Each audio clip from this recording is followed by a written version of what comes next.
can tell what the future holds. Nobody can tell. Nobody knows. You make a choice.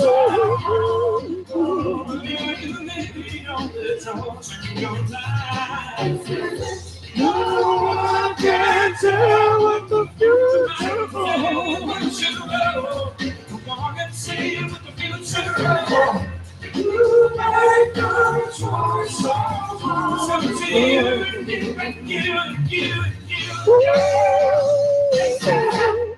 Kenny Loggins, everybody. Kenny Loggins. They love you, man.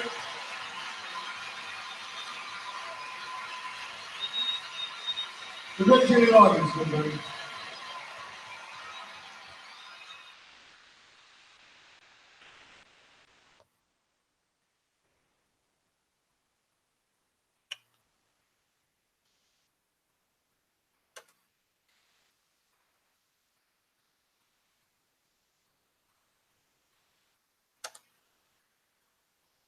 In the name of Allah, the Beneficent, the Most Merciful, the Truthful, and the Most Just, I greet all of you who hunger and thirst for the righteousness of Allah, which is found in that which is referred to by the Holy Scriptures as instruction in righteousness. I greet all of you who are hungry and thirsty for the understanding of those instructions. I greet you with the greeting words of peace. May Allah's Salam Alaikum. We, as we grow, as Prophet Muhammad said, when you are greeted with a greeting, return one equal or one better.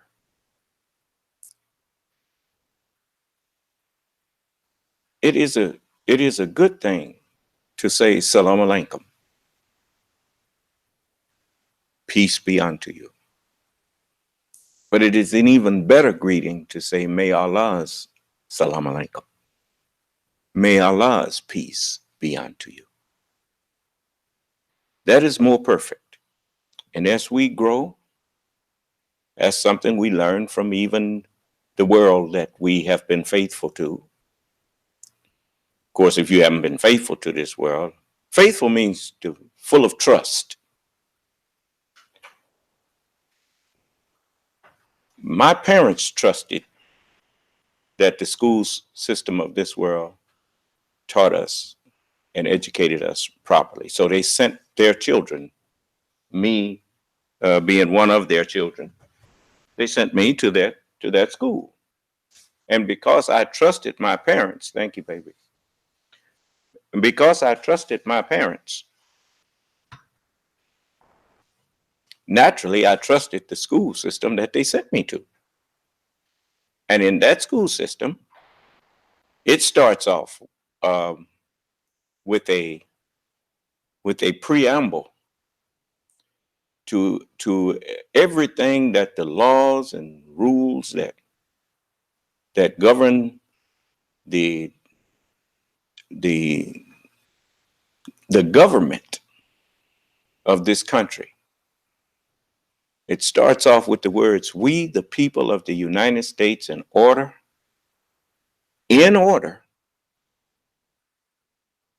for the reason that we want to form a more perfect union. A more perfect understanding of how to stay in unity with each other. Huh?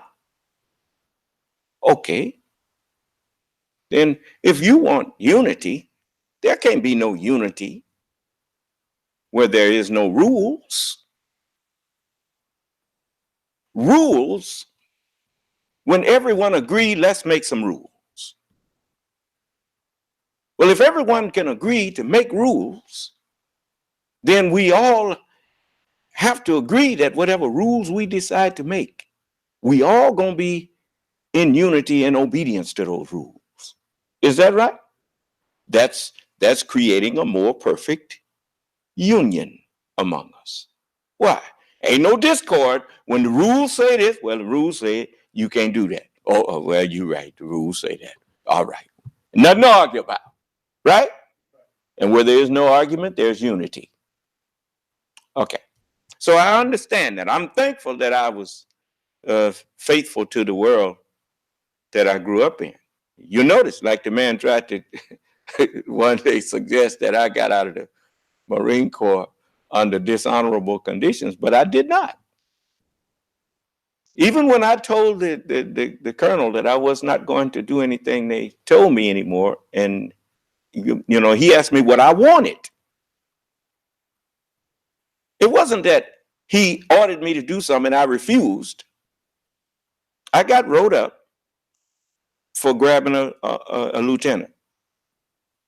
I didn't hit him or nothing. I just grabbed him because I knew that would get me wrote up. And then when I got in front of the colonel, he asked me what's my problem. And I told him, I said, well, I can't do this no more. I said, I want out. He asked me, what did I want? I said, I want out. I said, I just can't do this no more. And I ain't gonna do nothing else y'all tell me. So you just let me out. My last thought was I was gonna be thrown in the brig. He didn't throw me in the brig either. They don't, you don't say you there to build men, to make a man be a man. And then after you done made him the man that will stand up and look you in your eye and tell you what his problem with you is, you don't go put him in jail unless you didn't know what you was building. Huh? So he dismissed me. And I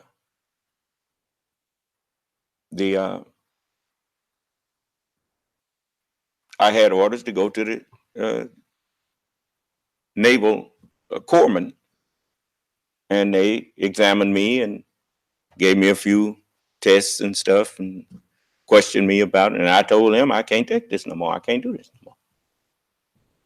So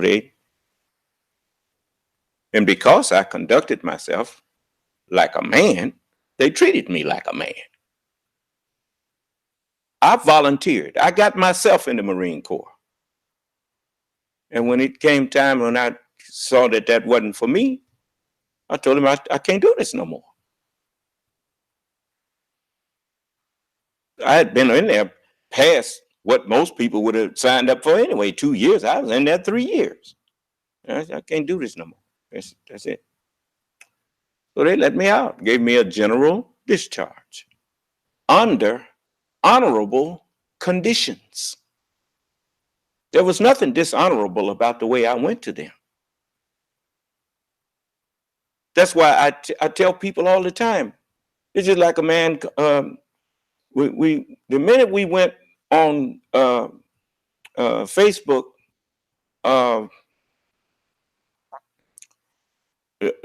through the WHPR and TV 3033, we had a new audience, and immediately someone posted, "Get this clown off of here." And so I told him, that's the person I need to be talking to. A man who's honest enough to tell you, like a man, how he feels. If you can talk with him and show him that he got you wrong, that man can wind up being one of your best friends. I'll show you an example. Look at Japan and the United States. Japan and the United States wind up being good friends to each other. Is that right? They went to war against each other first. Germany was at war against the U.S. Now they friends. So a whole lot of people, check your own history out. You went to school out there. Didn't you get in fights? I know I did. And the brothers that you wind up getting in a fight with, me and one of my best friends, we used to fight. Man, me and Rudy, we used to get into it all the time. But we was best friends. I don't think he was really trying to hurt me, and I wasn't really trying to hurt him. But we disagree, and we'd do something that offended the other one, and then the other one bust you in the chest, and next thing you know, you're fighting. But it's no, just because a person argue with you, I mean, you ought to consider that a compliment, that they listen to you enough to decide that they need to argue with you. Because a lot of times you be talking, people don't even be listening when you talking. Most of the time, when you get in a conversation, listen to two people that call themselves arguing with each other, and you'll discover that neither one of them listening to the other one. That's the way this world is. People are very self-absorbed. And most people talk because they love the sound of their own voice. It's not because they really are concerned about reaching the person that they're talking to. You know that. That's why the world ain't no peace nowhere. Because people are not really trying to make peace with one another. They just want to hear themselves talk and want other people to hear how wise they are. And so that they can show you how stupid you are. And since I think you're stupid, I ain't got no been listening to you. You need to be quiet and listen to me. And that's what they really be thinking. So while you talking, you see people all the time. Yeah, I'll be talking, and a person will be printing something on me, an insult generally, and it doesn't address anything I've said. They just want to let me know how dumb they think I am, how stupid they think I am, and but the only way you're going to change is someone has to have love enough and patience enough and understanding enough to bring to your attention that what you are doing is a bad reflection on you.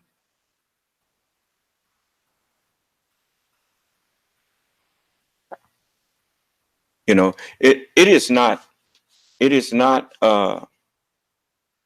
the most intelligent thing to do is when you see someone that you deem to be a fool or that you deem to be unwise. It does not show wisdom on your part to ridicule them, especially if they're willing to talk to you. If a person is willing to talk with you, no matter how much error they may be in, if they open themselves up to talk with you, why should you insult them? Why don't you just come in and correct them? I haven't closed the door of disagreement to people who disagree with me. If they want to disagree with me, I tell them, come in and tell me what your problem is with what I said or with what I'm teaching. Then why insult me?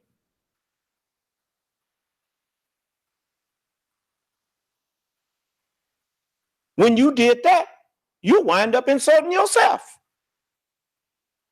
Because everyone who is knowledgeable recognizes that it's not me that's wrong, it's you. You don't tell a man he's wrong and then the man say, oh, okay, well, show me what's wrong with what I'm saying. And you say, well, you're a fool. You are no, you're the fool.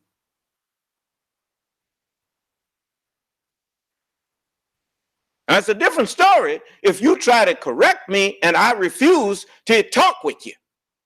Well, now then that manifests kind of fool that I'm got foolishness in me.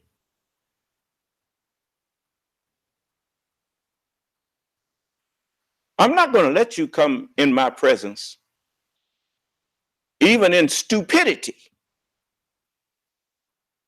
and stay that way. I'm not here to help you be stupid. I'm here to help you wise up so you can save yourself from a sinful mind that you carrying around, not realizing that you are infected with a sinful mind, like the body being infected with a virus that is deadly.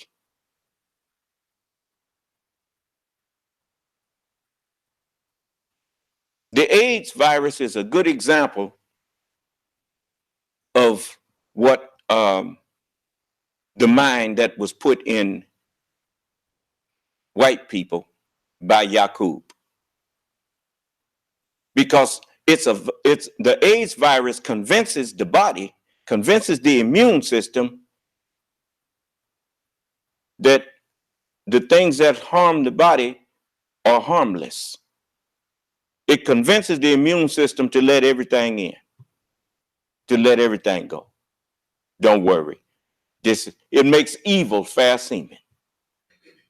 Is that right? When your mind, you hear people say, well, I keep an open mind.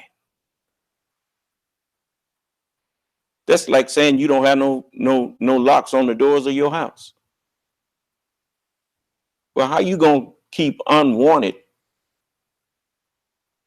people and criminals out if your windows don't have no locks on them, your doors and things are not lockable unless you God Himself?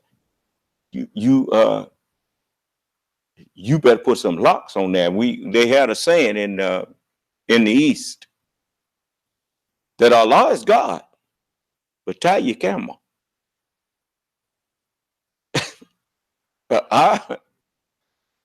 Yeah, even horses and whatnot. They didn't just ride up and lead the horse outside. They rode up and tied that horse to a pole there. That thing they had, I don't know what they called it, but it was a horse tie pole, like a bicycle rack. They had a horse rack there, and they wrapped that thing around there, and then went inside.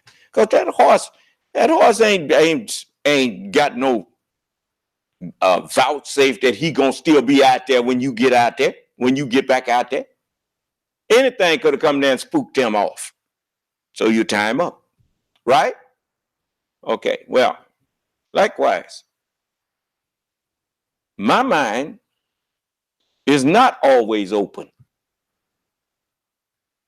My mind is capable of being open. That's why I say when people, when someone say something to me, it's just like if they accuse me.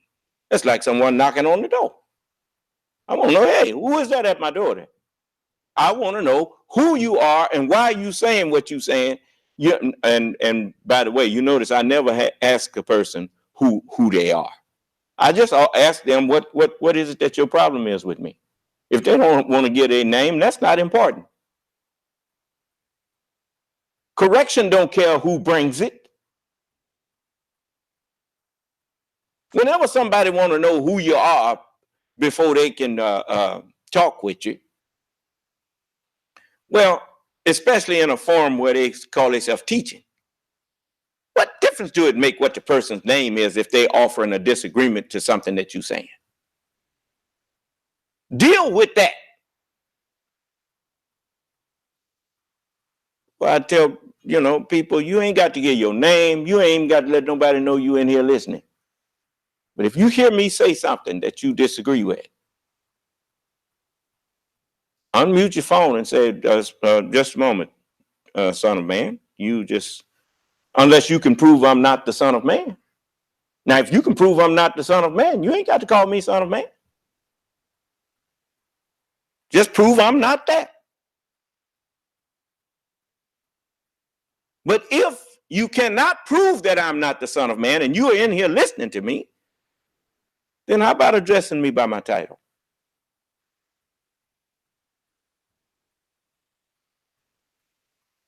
Since that's how I introduce myself to you.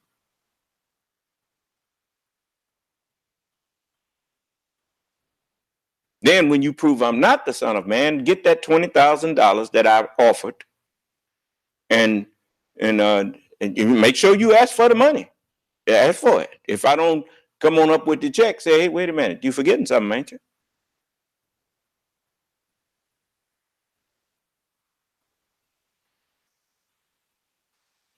You see? And then, and you notice. I mean, even the $20,000 I'm writing you, that ain't mine. That's my followers' money. They trust me with it.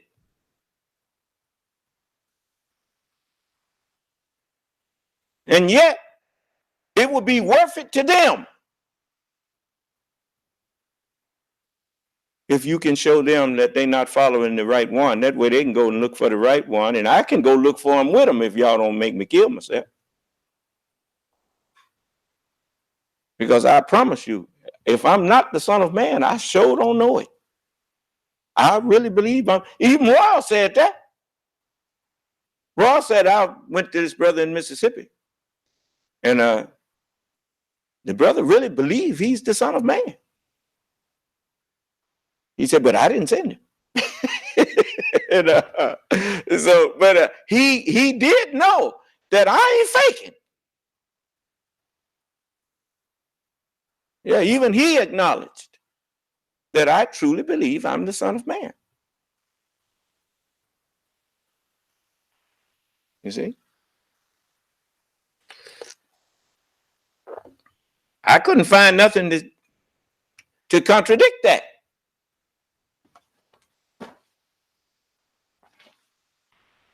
Everything I'm reading in the scripture, if I'm able to go into these scriptures, which is over everybody else's head, and yet I go into them, and I can go into them like a doctor can go into a medical journal or medical books, or a physicist can go into. You remember that man? How many of y'all saw The Day the Earth Stood Still with Keanu Reeves? Okay, you remember when the equation was on the board at the professor's house, and the character Klaatu went in there and erased part of it and started writing, and the professor came in there. The professor didn't have to ask him who he is when he saw him able to work that equation, huh? It ought to dawn on you. It sure dawned on me who I am when I was able to ascend up into these books with my mind and understand what everybody else was only guessing at. Then apparently I'm the Son of Man, because Jesus said, can't no man have ascended up to heaven but he who came down from there. And then he told you who that is. They're even the Son of Man, which is in heaven. In the volume of these books, the mind that's in me came. And Allah told me to eat up the book so that the mind that's in the book would be in its temple now. And here I am. You see? Now that's pretty simple. So I want those who, we had a man left something that on the New Bible video that's done got about what 65,000 views now. What do you have to say?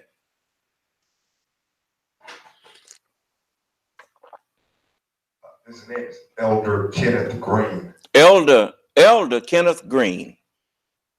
Yes, sir. He says, I'll say this Muslim man is very stupid. He is totally off. He said, I'll say this Muslim man is very stupid. He's totally off. Okay. Well, you invited him? Yes, sir. And what is his response? You see, that's my point. Now, here's a man calls himself an elder. The whole time that I was talking with Mr. Neubauer, with Minister, I think he said he don't call himself minister.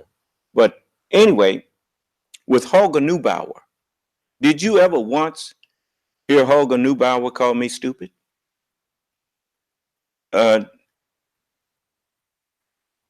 Did he say anything like this man to me? So if I'm stupid, and the one who was talking to me never referred to me as being stupid, well, what is he?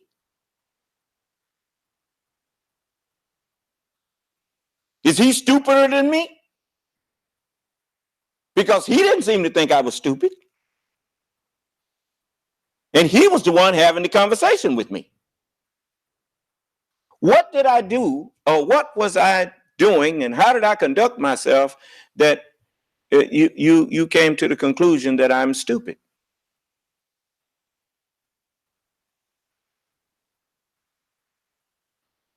Elder. You know. So that video is up to 66,980. Well, I knew it was at least at 65, so it's at 66,000 and something now. Well, okay. You know, out of all of the, this is something that you will notice. When I make a judgment about someone, I don't just make the judgment. I tell you why I made it. That's what judges do in courts. They not only rule in your favor or against you, but they tell you why, don't they?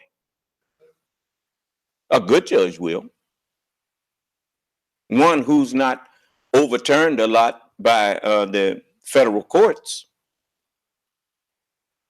You know, a judge in state court that will hardly ever get overturned is one who takes his job seriously and doesn't just rule on his feelings, but he rules based on what the law says and what the facts that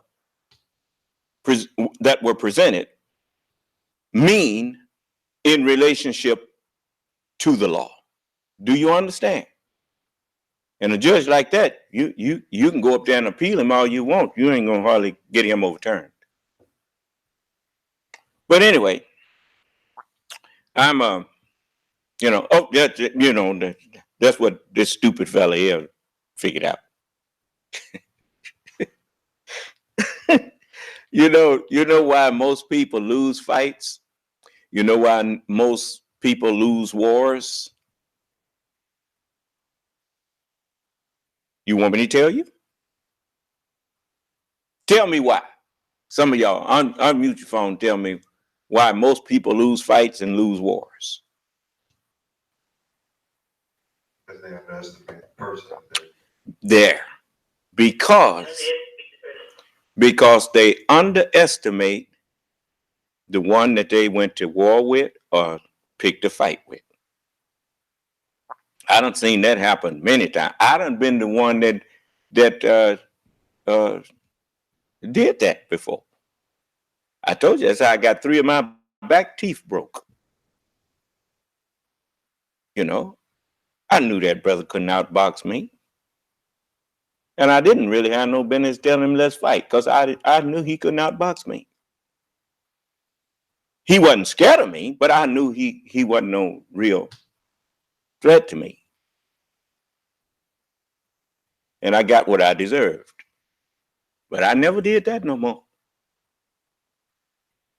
So you look at it, and you know the worst, as Jesus said, before a man go to war with somebody, he first see if he have enough to meet his enemy with equal force or whatnot. Otherwise, he go sue for peace. Huh? Yeah. So, it's things in the scripture that most of y'all don't know what's in there because all you know the scripture by is what you heard the preacher say. And that's what got these people in trouble with. Let me show you him.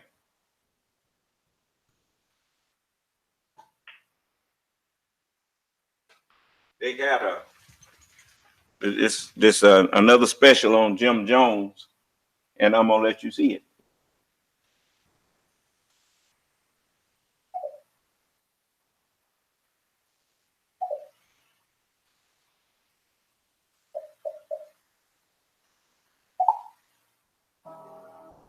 We were a mixed bag for sure, especially for that time.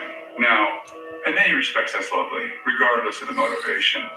But what I felt was that much of what was created as a family was done for show. It's hard to know if Dad really believed.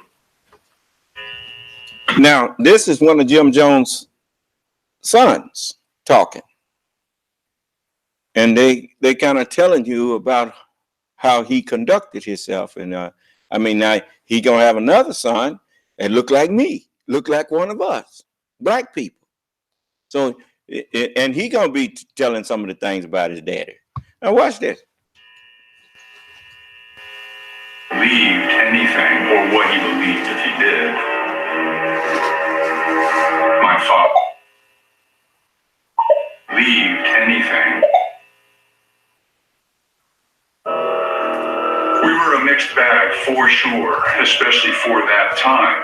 Now, in many respects, that's lovely, regardless of the motivation. But what I felt was that much of what was created as a family was done for show. It's hard to know if Dad really believed anything or what he believed if he did. My father. See now he's letting you see that even as a child, he obviously was pretty observant. And he, and in hindsight, is always 2020. It's hard to know what his daddy believed,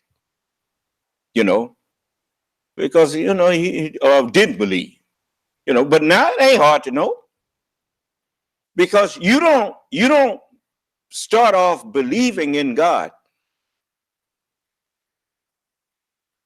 and wind up committing suicide. That just don't go together.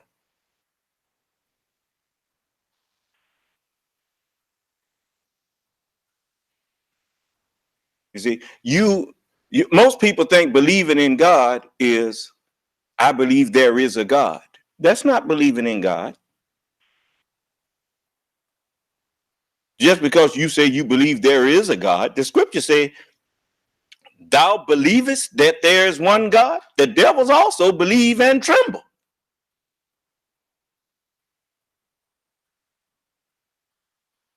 But you have not known God.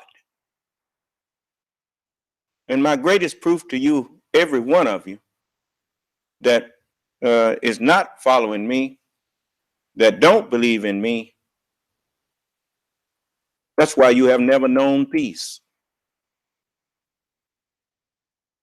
There's no such thing as a person that knows God that's not at peace.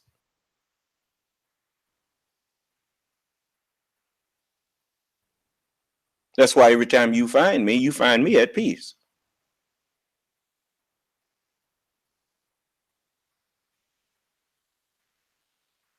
How many times have you all walked up on me and found me not at peace? Brother Michael? Brother Jamar? Any of you all that's listening to me, when have you ever came upon me and say, "Son, man, what's wrong?" when the people put me in jail, I was at peace. I was teaching from jail. Huh? Cost quite a bit because you had to keep hanging up and calling back. But I still teaching.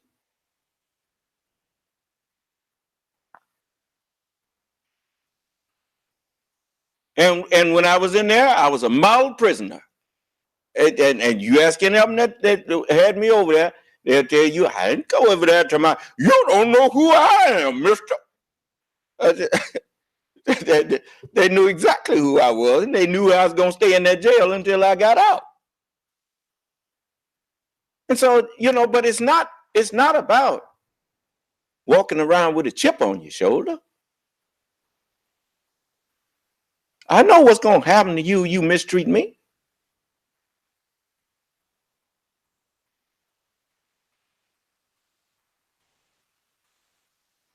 You the one don't know, but you will know.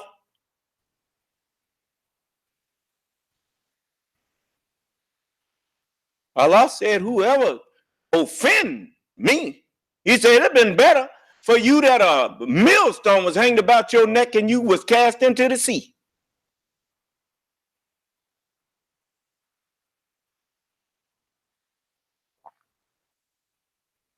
So I'm not worried over that. I share my peace with everybody. Every time you come into these classes, you have to acknowledge that this is one of the most peaceful times of your day is when you sitting down listening to me. There's my proof that I am the Prince of Peace. That's what the scripture called me. The Prince of Peace, the Son of Islam.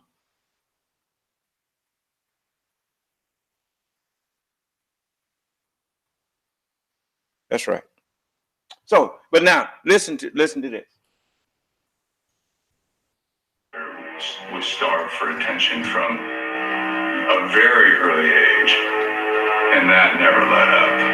If anything, it intensified.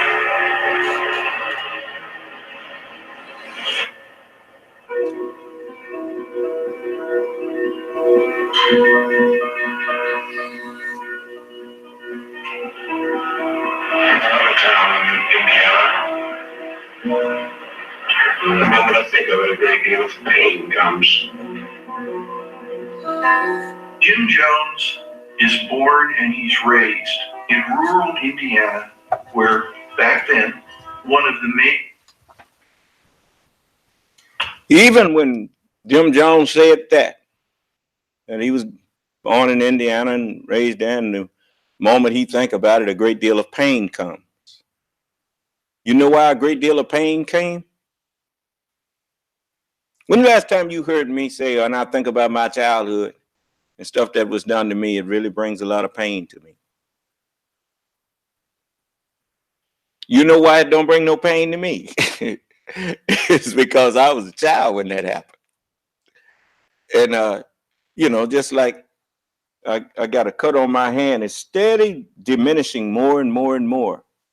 But I remember how I got this cut on the back of my hand. I was skating and I swung my arms. You know how you be trying to go real fast and you swing your arms. And it was a car that had been wrecked. And I hit my hand on the back of the sharp part, and it cut a gash in my hand. And that's how that's how it got there. But it don't hurt no more. And it's gradually, even the skin is almost gone. The way, as opposed to the way it used to look. And so, likewise, I don't spend my time thinking about things that was done to me as a child and feeling hurt about it. That's not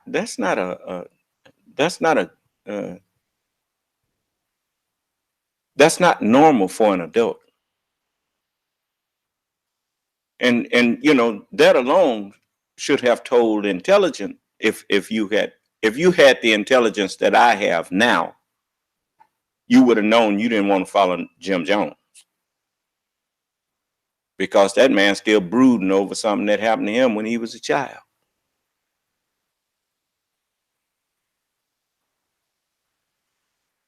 You see. And, you know, I don't stand around brooding. I got people right now that don't talk to me because they think that I'm probably still brooding over something they done to me when I was a little boy. And I ain't thinking about that stuff. I forgave that a long time ago. I forgave all of the evil that people did to me when I found out why they did it. The Honorable Elijah Muhammad took a burden off of all of us if we had paid him attention. You know, what you gonna blame your parents for when they was the victim of slavery, just like their parents were, and their parents before them, and all of that? Blame them for what? They did the best they could with what they had up in their head, and everything they had up in their head was the result of the devil.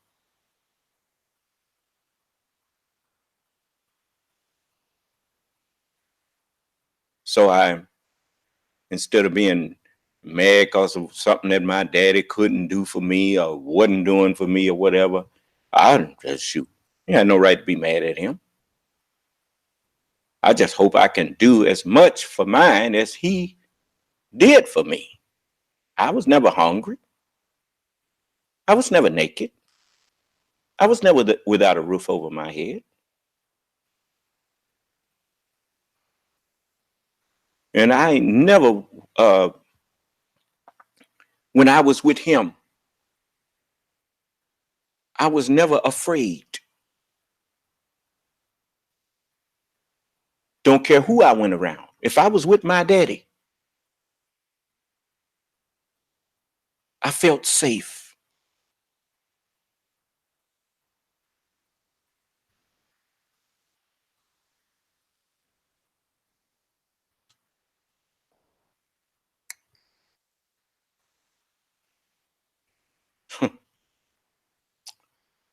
But anyway, so, you know, by him still stewing over something that happened to him when he was a child showed a lack of maturity.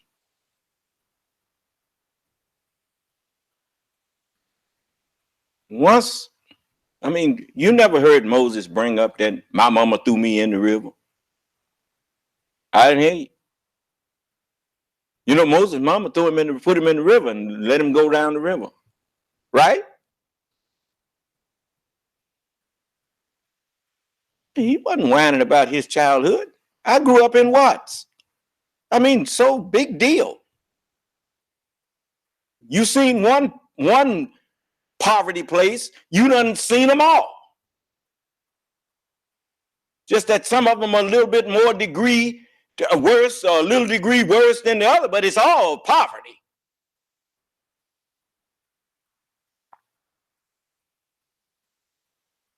And besides, if that's what Allah wanted me to experience, well, then who am I to say no?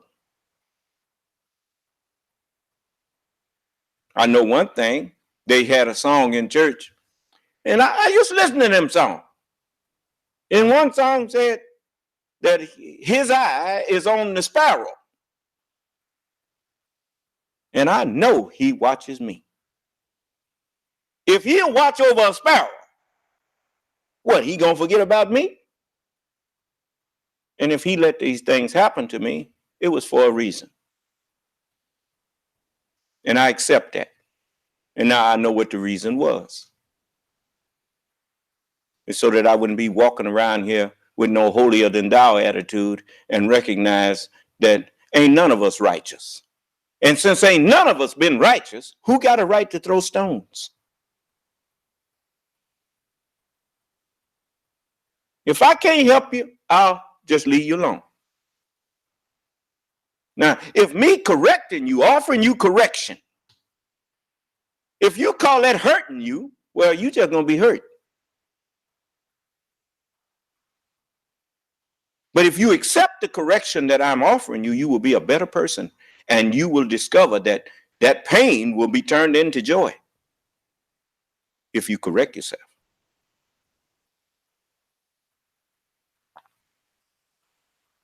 I'll have you, like me, walking around here looking for somebody that can throw something at you and condemn you with it. You notice, ain't nobody came in there pointing no condemning finger at me.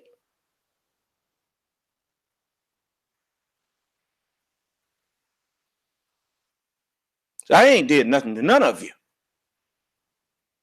but good.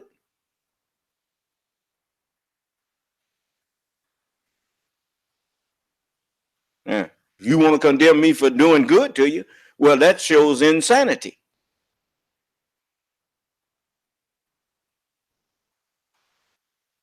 But sitting up worrying about what, I mean, this man was still stewing over something happened to him as a child.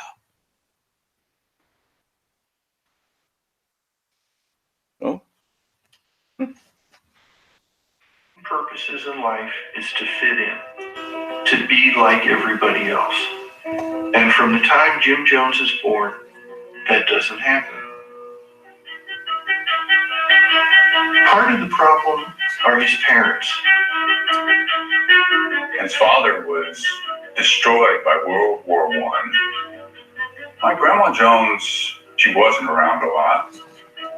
So my father wasn't being nurtured in a way that I feel a child is best nurtured. And I think he compensated for that. And so he sought the approval of others in a variety of ways.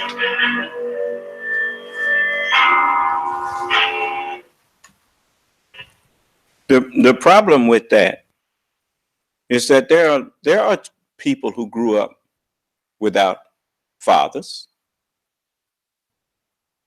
and they didn't turn out so bad. And there are people who grew up with fathers and turned out to be nothing. I got some brothers who turned out to be low down. My own sibling.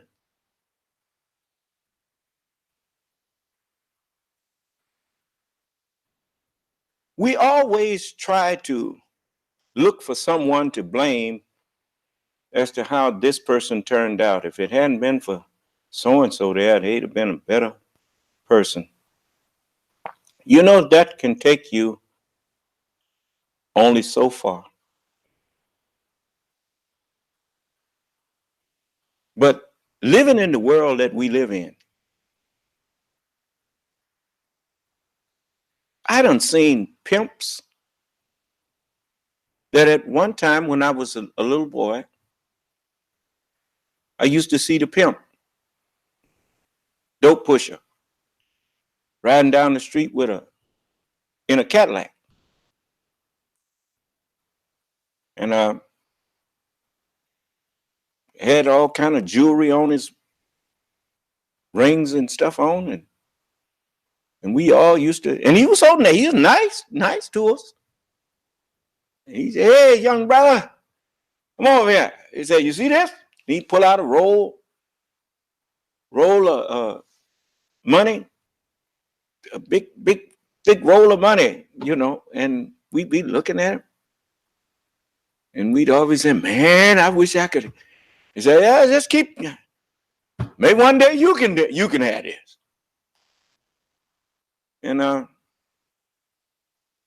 for a while, I looked up to people like that. But I also saw, as I was growing, people who were like that. Some of them died, got killed. Others got hooked on the stuff they were selling to other people. And after a while, I was as good as, Allah as good as said to me, "Is that what you want to wind up? That how you want to wind up?" And then I said, "No." Then I didn't admire them no more, especially when I saw them beating up on women and stuff. And my daddy, he didn't go for that, beating up on no girl, and so and then I had some brothers, one of my brothers, he said, "If I got to beat you, I don't need you." And he that was his, and he was cool. I always thought he was cool, and so that stuck with me. And I discovered all my life I was picking and choosing what I wanted to incorporate into my own personality that I saw and admired in other people.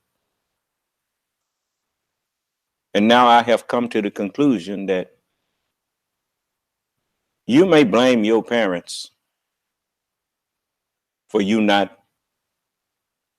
not correcting you enough, or not doing things for you that parents should have done. But when you reached the age where you was making your own decisions, you ain't got nobody to blame but yourself for the decisions you made. And that's just you trying to cop out and say that I wouldn't be like this if it hadn't been for so. No, if it hadn't been for you choosing to be like that. And until you take responsibility for choosing to be like that, you're going to stay like that. The same way you chose to guide yourself, you chose to go and do drugs. You chose to go and sell drugs. You chose to go and murder people. You chose to do that.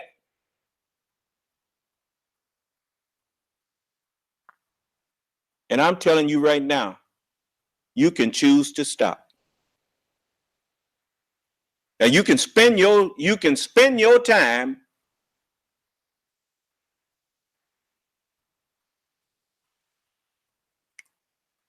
looking back, living now, but living in the present, but your mind is always in the past. How you gonna be successful? I remember when Luke in the Star Wars, Yoda said, I for a long time have this one I watched. And reckless is he. His mind never on where he was, what he was doing. Always look to the future, look to the past, instead of where he was and what he was doing at this present time.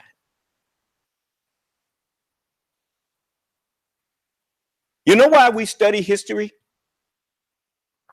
We study history so that we will know how we got where we are. And if we don't like the place where we are, well, then we cannot follow that same road that led us there. We got to change roads. Is that right?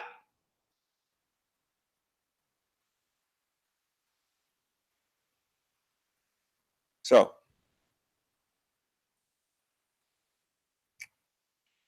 the bad stuff that happened to me was my fault. The good stuff that happened to me came from Allah.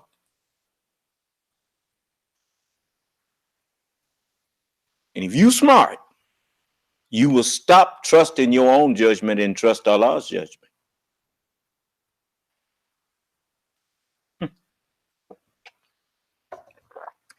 So, and once you start trusting Allah's judgment, the things that you thought you couldn't do, when you trust in Allah, Allah joins with you and helps you. And you start seeing that what you thought was impossible, all of a sudden, because God is with you, it became possible. You understand? I can remember a time when I couldn't dream that I'd be able to stand up and people would be giving me money where I could write checks for $20,000 or whatnot. But I can do it now.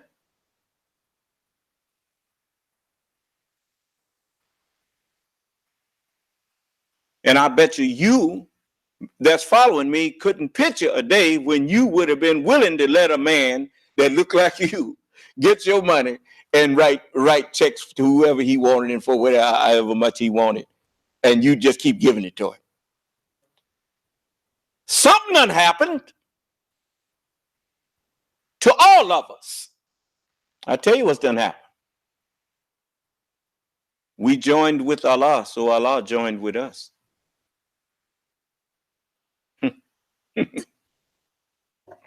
And now that which was impossible is all of a sudden, with God, all things are possible. Huh? Sure as I tell you. Yeah. So I'm let you see some more of this. Because they tells a lot of the people that was with Jim Jones tells a lot about what he was doing. In a small town like Lynn, Jim was a little on the weird side. Jim had this flair for the dramatic, and I think he enjoyed being dramatic.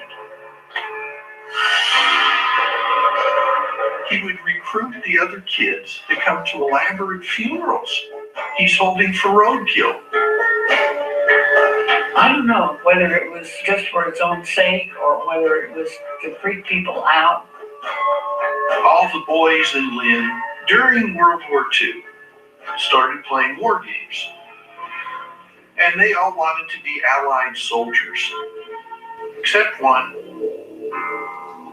Jim Jones was mesmerized by the way Hitler could have a whole audience enraptured, stand up and perform, and order people to do things, and they would do it.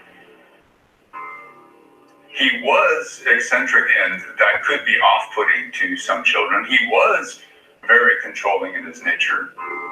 He did spend a fair amount of time on his own. He was left to his own devices. So where can he find this community? I think with my father, church was where he could find solace, find peace. The other boys want to play baseball, ride their bikes. Jim joins 5 different churches. And as a child, he saw that in those church services, there was one guy, the guy that was talking, that got all the attention. If you turn to the book of Proverbs, the 15th chapter, and the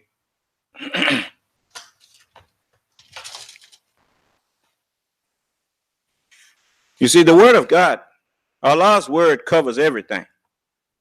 It don't leave anything that you have to guess at. That's why I trust in Allah's word to guide me, to let me know what I'm looking at.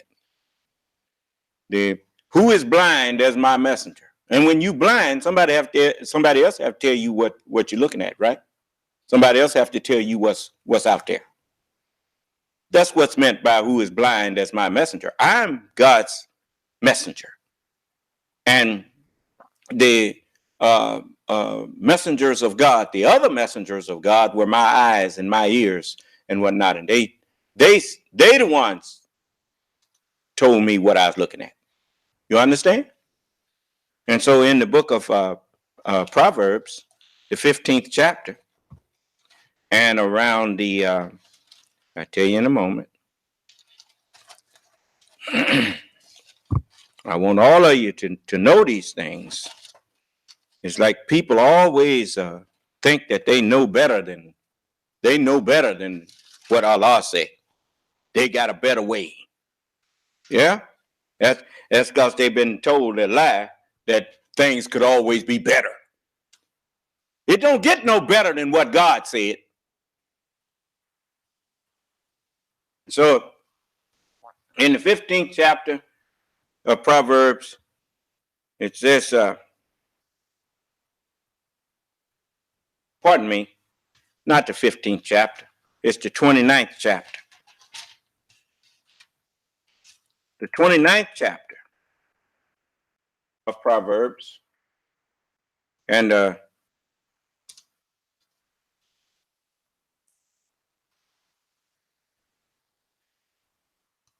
15th verse.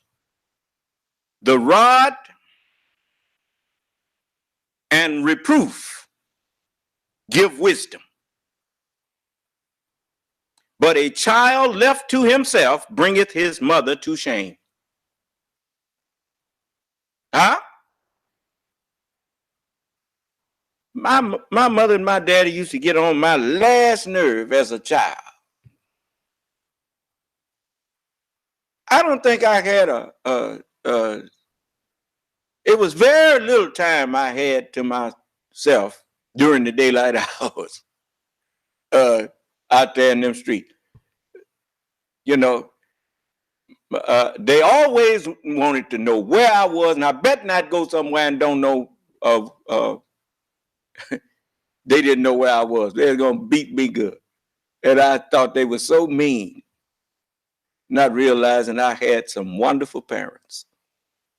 They didn't leave me to make up my own mind all during the day what I was going to do.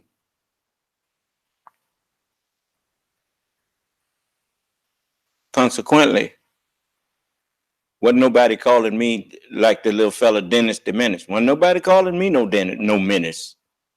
Because if they had to call my daddy and tell him that I was over there doing something I had no business, that man would have beat me all the way home. So after he told them, you put something on the scout, and when I get him, I'll see to it he don't do it no more. And he didn't promise you no whooping and didn't give it to you. And so I was never left to my own self.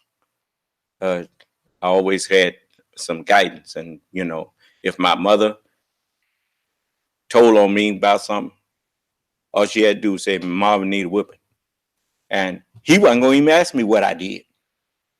He said, "Come here, boy," and he give me a beating. And most of the time, she been told him what I did. But one time I was on the couch turning flips, and he told me stop turning flips on the couch. Let's shoot. As soon as he wasn't there no more, I was turning flips again. My heel hit the window and broke the window. Well, I put them curtains up at that window.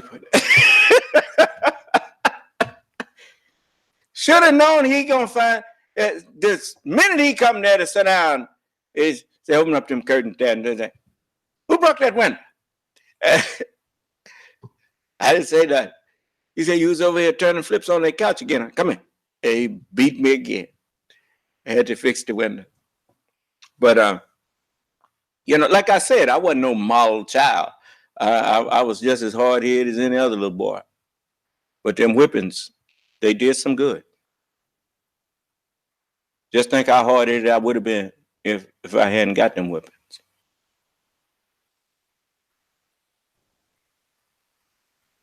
And because I was afraid of my daddy, he didn't have to whip me that often.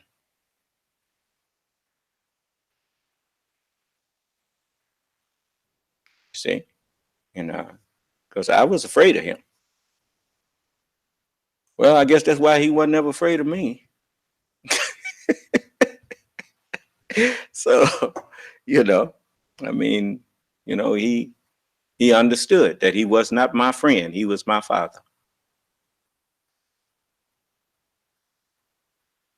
And I'm thankful that my mother, she wasn't no dummy. She chose herself a man that would be a man like he's supposed to. And that's good. And he chose him a woman that he could go to work and go home and go and whatnot. And she would take care of his children and teach them to respect him. I made the mistake of saying something to my daddy even when I got up some size. I had seen on the TV, I think it was on, I don't know if it was on Leave It to Beaver, My Three Sons or something. The younger one told his daddy he hated him because his daddy fussed him out about something. And he told him, I hate you. And his daddy didn't do nothing. And so I was in there getting a whipping. And I was about 16. I was really too old to be whipping, but he whipped me anyway. And I told him, I hate you. And I only said it because I had seen it on TV. And when I came out of the room, my mother walked up to me, and for the first time in my life, my mother had hit me with her hand. She slapped the hell out of me and told me, I bet not ever hear you say that to your daddy anymore. And you talk about feeling stupid. I felt about stupid as I don't know what. I had never seen my mother like that before. And I was really sorry I had said it after I said it. But it was said. And I'm glad she did what she did to impress upon me. I guess she knew that would get my attention because my mother had never slapped me before. She had never, if she whipped me with the extension cord or something like Daddy did. But she never took her hand and slapped me. I mean, she slapped me so hard. And, and somebody that was as mild-mannered as she was, for her to do that, I knew I had messed up. So all I could do was stand there and kind of cry and drop my head. And I wasn't mad at her. I was mad at myself. And because I felt ashamed. But that's one way to get a man to correct himself. If you can put shame in him, he won't do that no more. So the messenger taught us that. He said, if you cannot shame a man, you cannot change him. See? So, but anyway, as you can see, Jim Jones spent a lot of time by himself following his little imagination. And, once you start following your own imagination can trick you into thinking that everything you imagine is right. And that's basically just if you just imagine it and that's what you want. And so that's leaving a child to itself. That's what will happen. You cannot treat children like pets. You must remember that a child is a future adult. He's a small adult in progress, like a tree. If you don't put a stick next to it, the elements around it will, as it's a sapling, it will blow hard. If the wind blow hard on it and make it lean one direction, it might straighten back up for a small breeze, but a strong wind will make it lean that way and grow that way, grow crooked. And that's why you got so many crooked people, because you have children raising children. Just because people their bodies reach maturity and stop its physical growth in stature, they think that means they are grown because they've been around the sun 21 times or 18 times or 40 times or 70 times. That's all years are. They are trips around the sun. That has nothing to do with true maturity. You don't become a man until you put away childish thinking. As long as you think as a child, that's what you are. You may have a grown body, but you still have a child's mind. And that's what most of you are possessed of right now. That's why you go on Facebook and different things, and all you find is people insulting one another.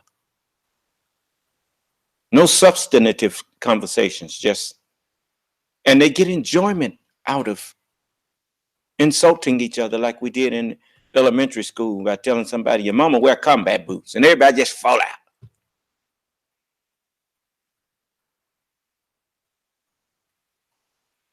Your mama so fat she can go, you got to go up to the corner to turn around. And they just fall out.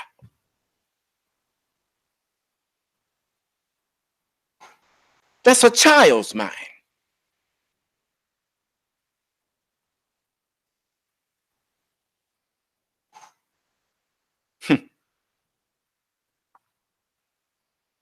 What can you say? Anyway, let's get back to this. Now watch. Jim Jones, he grows up and he actually starts thinking up new strategies, imaginations of things that he can do to make people, to trick people. Picking up different components of each religion. Baptist preacher, he would just slam the Bible down. The Pentecostal person talking in tongues, skipping up and down the aisle. Jimmy's not just watching the people rolling on the floor.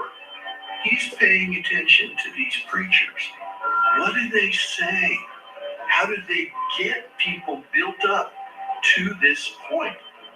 How does this minister keep an audience enthralled? It was a given.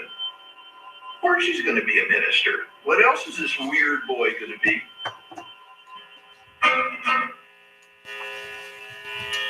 You notice most of you all, you go to church, or you go to synagogue, or you go to mosque, or you go, to the temple. A mosque is actually a house of prayer. You don't go to a mosque to hear a sermon. That's it, a mosque. It's a place that you go to pray. But that's how you know Jesus was a Muslim.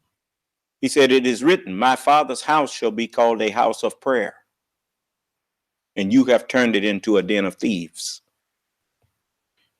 But anyway, you notice people go to pray, and then they got a marketplace out there just coincidentally to sell you a rug to pray on. Just crazy stuff. But anyway, get back to the point. As you go to these places, most people, you have the Holy Quran, you have the Holy Bible. They are in printed form, which means that most people in this day and time have been educated and know how to read and know how to write. And if you go to the class where they learned how to read and write,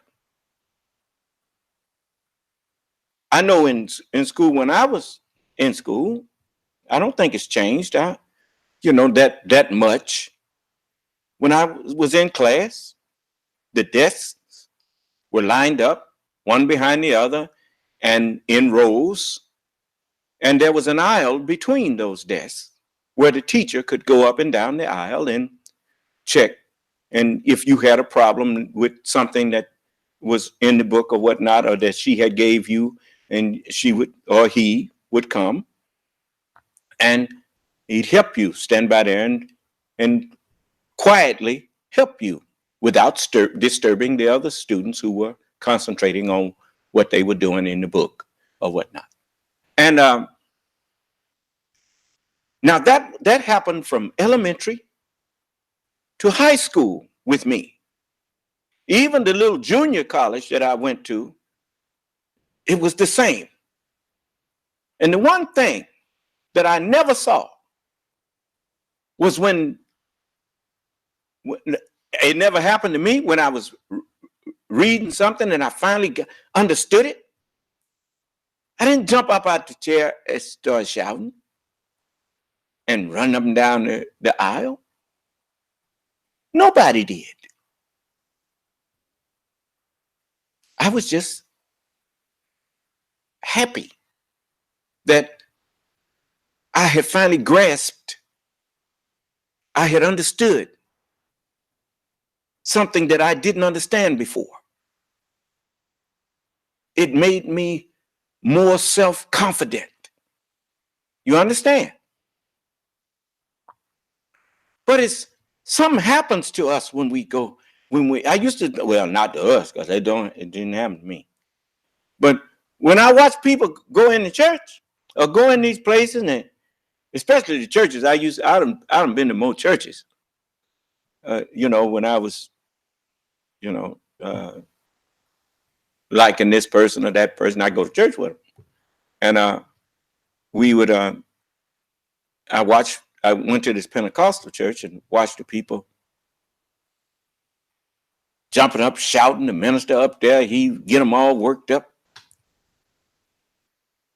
And they shouting and going on. And I was, I didn't know what I know now. So I was hoping they would hit me so I could get into it. And it never did hit me. And I said, well, I guess I ain't gonna never get the Holy Ghost. But anyway, but I was sincere. I didn't know them people was faking. And people can fake so hard that they can convince themselves that they ain't faking. It's just like doctors would tell you. They get people come in their office sometime that are hypochondriacs, that in their mind, they done told themselves there's something wrong with them. And so they go to the doctor, and when he discover that that's really just in their mind, he gives them a placebo. And he say, here, take these. Now they kind of strong, so now don't. And he given to them, just in case some of them listening. I ain't gonna, go through that. But anyway, and they feel better. And the doctor said, I told you it would help. And they said, thank you, doc, thank you. And after that, after a while, they go away, and then they come back with something else wrong with them. And he check them again to be sure. But most of the time, it's all up there. And so, I watch people that send us, drinking beer during the week. Then on Sunday up there shouting and got the Holy Ghost. And I said, well, this ain't something ain't right here. And, but anyway, I didn't play with God like that. No, not me. I wasn't going to pretend to be something I wasn't. I ain't never told nobody that I was righteous. And nope. I ain't told nobody I'm a Christian. I thought Christians was righteous people. And I wasn't going to tell nobody I was righteous if I wasn't, because that's hypocrite. And they had a song, this train don't carry no liars, no hypocrites, and no backsliders. And I said, no, I ain't going that one. And but I noticed you go in the church and you leave all it's like everybody has an unspoken agreement. You know how you got a coat rack, a coat check, and you can check your coat at the door? Everybody checks their intelligence at the door and pick it up on the way back out. Because you go inside these churches and stuff and want to pretend you learning something. And then they're doing everything, shouting and hollering and going on. That ain't no place of learning. That's a place like going to the club. We used to be dancing and letting our hair down. Y'all ain't learning nothing in there. And it shows when you come back out of there, you ain't no better person when you come out than you was when you went in there. Now you mad at me for standing up here telling you. That's because I ain't no hypocrite. People done seen a change in me since I've been here teaching Islam. They remember when I used to be on the air and white folks didn't stand a chance of saying nothing to me. Is that right? Now you hear me offering salvation to white people. Why? Because I've changed. I have grown up. I now understand that it ain't never been about flesh. We wrestle not against flesh and blood. In other words, we ain't caring about what color skin you got. Prophet Muhammad was a white man.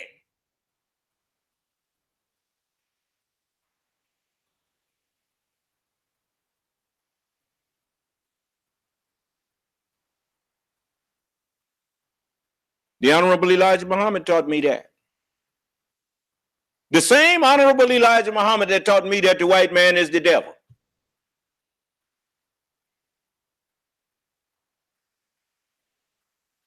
He said Muhammad of 1400 years ago was a white man. And he put up a sign of the real Muhammad. Call it the little black stone.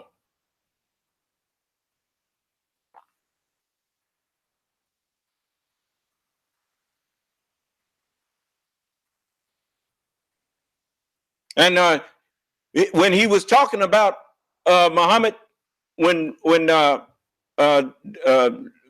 Master Farad Muhammad was teaching the Honorable Elijah Muhammad, Master Farad Muhammad told him, he said, if you all had been over here in the days of Muhammad, he would have gotten over here and got you.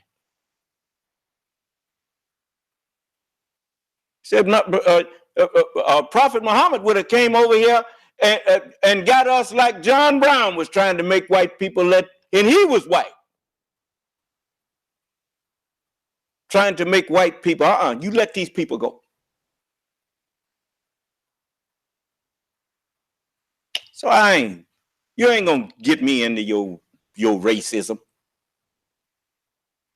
I don't care how many of you practicing it. All of you going to hell.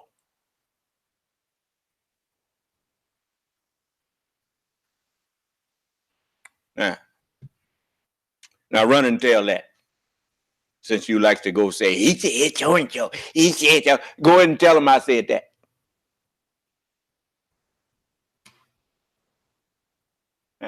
Now let's look at Jim Jones again.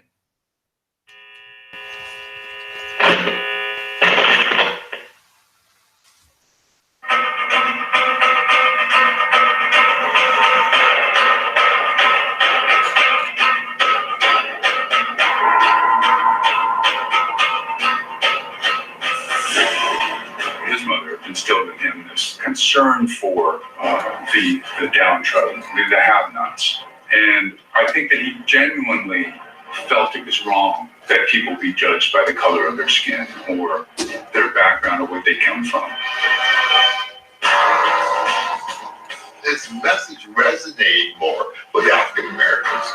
They were so tired of the Jim Crow laws. I'm going to tell you one thing, Doctor. You and me are the same. To the white man, we're the same. They don't think any more of us. They don't want any more to do with us. Jones in the black community in Indianapolis becomes a hero.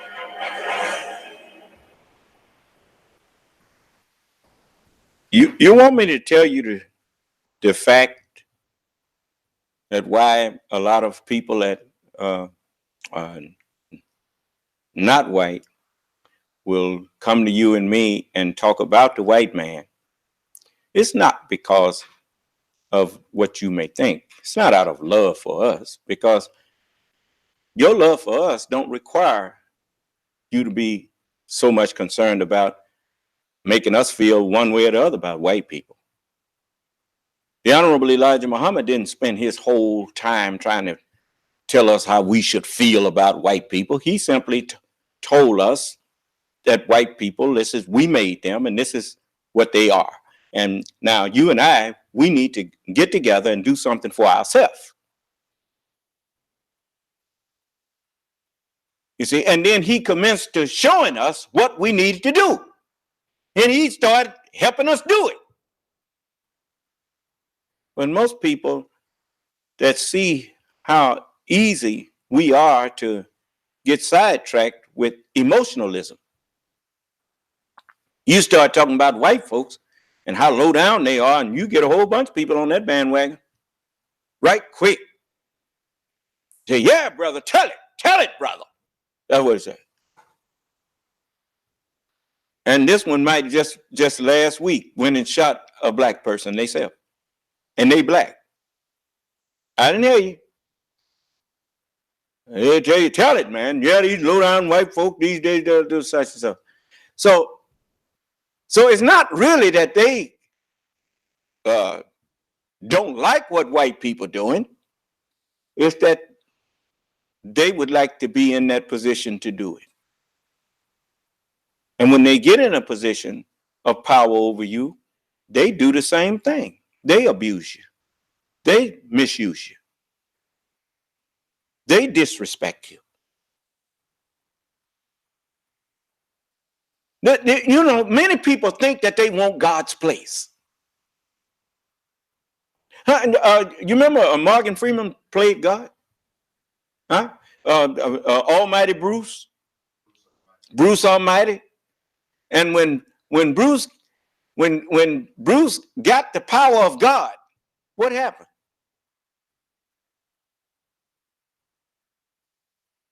He discovered all of the other stuff that went with that power, huh?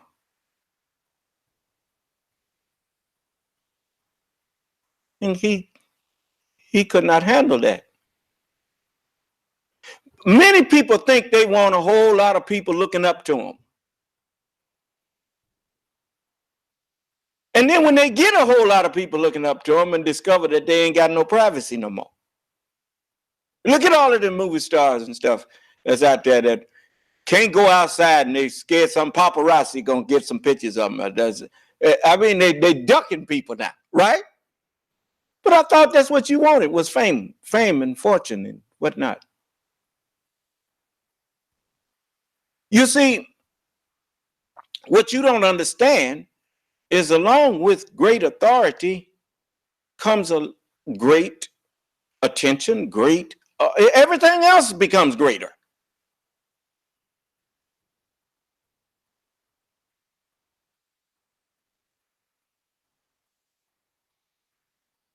You know, I'm the Son of Man.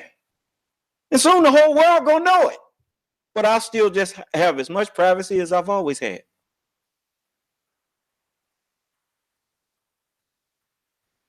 Because along with me being revealed to the people, they are also being enlightened and wised up. No more stargazing. The sun is not put up out there for you to stargaze at it. You go looking up at the sun too long and you be blind. But it's so many other things that the sun shows you that you can be thankful that it's up there and never look up. Huh? Because you know its true purpose was not there for you to judge it, but for you to benefit from the light that it gives. Do you understand? You see, you can't make no star out of me. Stars are surrounded by darkness. I'm not surrounded by ignorant people. I'm in a circle of light.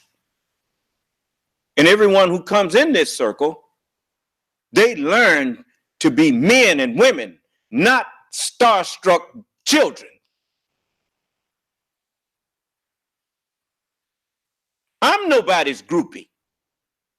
Don't mistake me honoring people that help me for me being starstruck.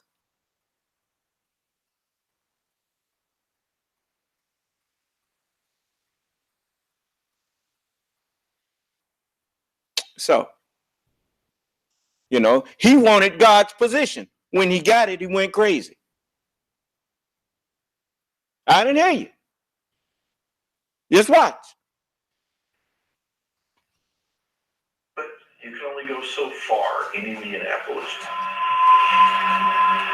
He was not going to be just a small town guy. He wanted to be more universally known. He was not somebody committed to the Word of God or the Bible. He wanted notoriety. He wanted power. Where's the power? That's where I want to go. California, that's the place. That's where you can make things happen. But he had to bring as many of his followers as he could. What's he going to tell them the reason they have to go? We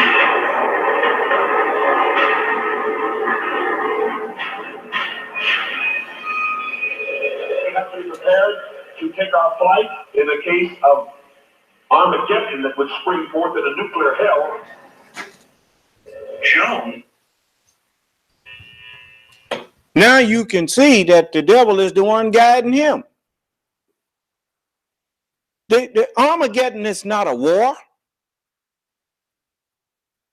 Armageddon is the place where the war is fought. And it's a spiritual war. It's a war of words, a war of understanding. I'll let you hear the Honorable Elijah Muhammad say to the preachers what kind of war this really is. Listen to this.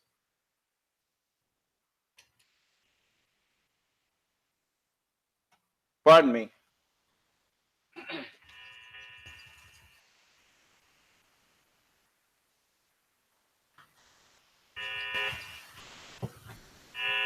I mean, I would like to know before I start. How many visiting ministers do we have here? I don't know what kind of minister you are. I just want to know who I'm talking to. Will you stand, please, you visiting ministers? Also, what's the denomination, church? Two. Oh, this is no minister here. Only three. If you want me to visit you, you better visit me.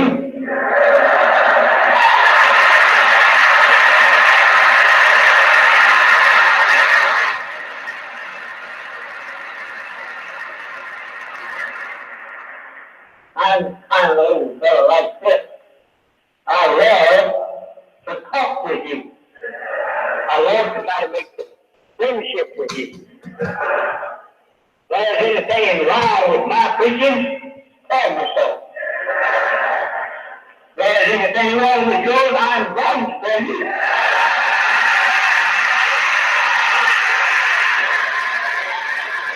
You heard that? He said, if there's anything wrong with my preaching, tell me so. If there's anything wrong with your preachings, I'm going to tell you. Now listen.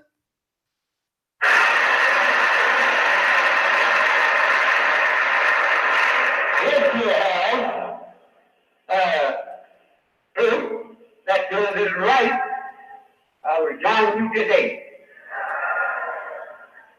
I won't go back and think it over. I will join you today. If yours is not mine, and yet it's right, then mine must be wrong. So I will join you today. But some of you will have to prove. Now, if yours is not mine, and yet yours is right, then mine must be wrong. And I won't have to go home and think about it. I will join with you today. I'll join with you tonight if you come in here and show me that yours is right and yet it's not mine. Then mine got to be wrong if yours is right. Then I won't have to think about it either. If you let me, I'll join with you and follow you tonight. And I will be just as faithful to you and what you are teaching as I have been to what I thought was the truth.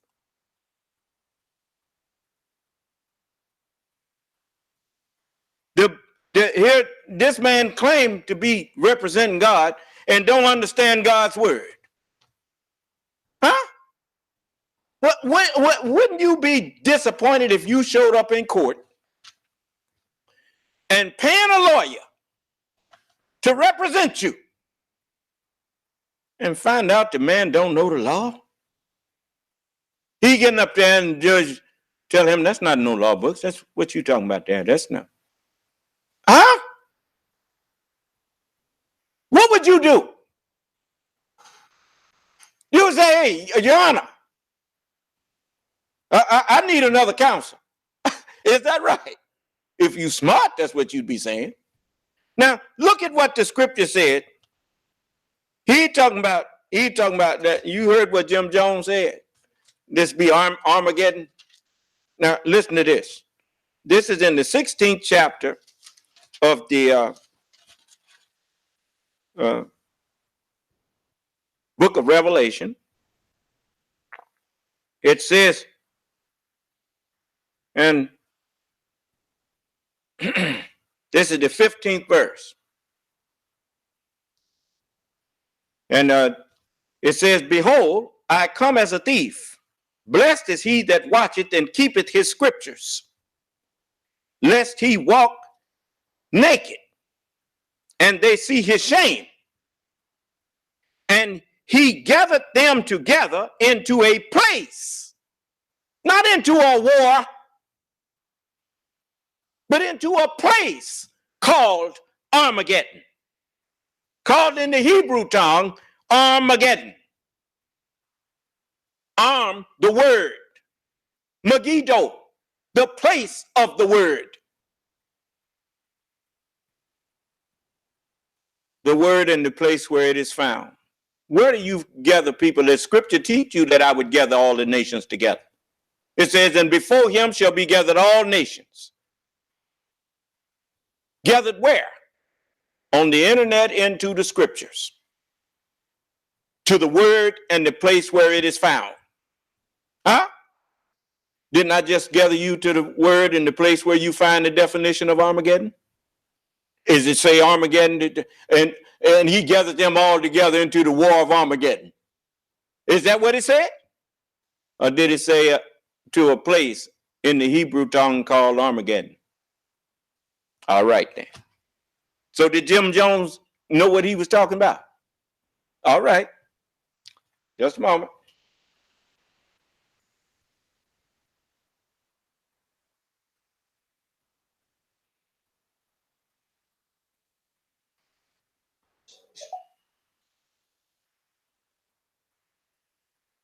His followers isn't good.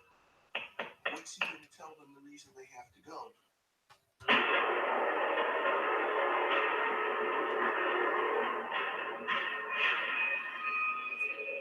have to be prepared to take our flight in the case of Armageddon that would spring forth in a nuclear hell. Jones starts prophesizing. There's going to be nuclear war. Everyone living here is going to die. It's his excuse to get the hell out of Indiana, and it works.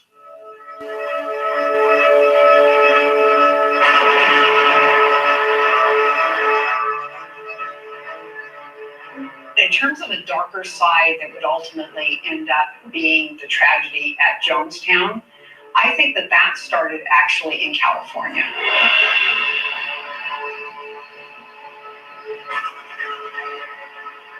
Regardless of what good works the temple was involved in, what my father was doing was building a little kingdom for himself. I am creator of the people's separate nation, and I will have my way, or I will tear hell out of everything you built.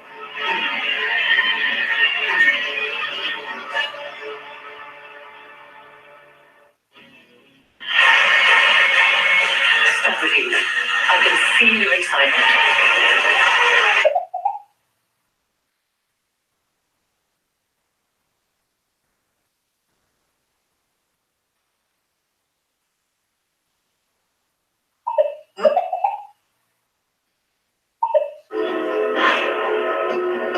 We got the River Valley.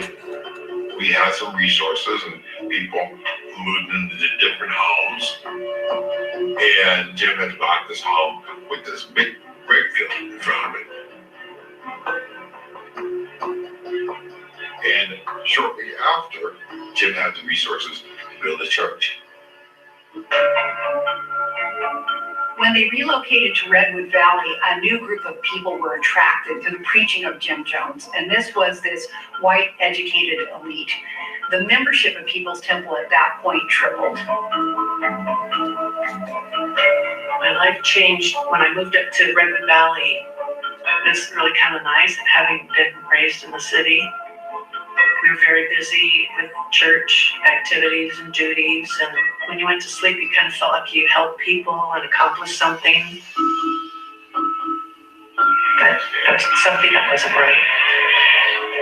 I shall do all the miracles that you said your God would do and never did. I shall come and heal you all the diseases that you prayed for that never happened.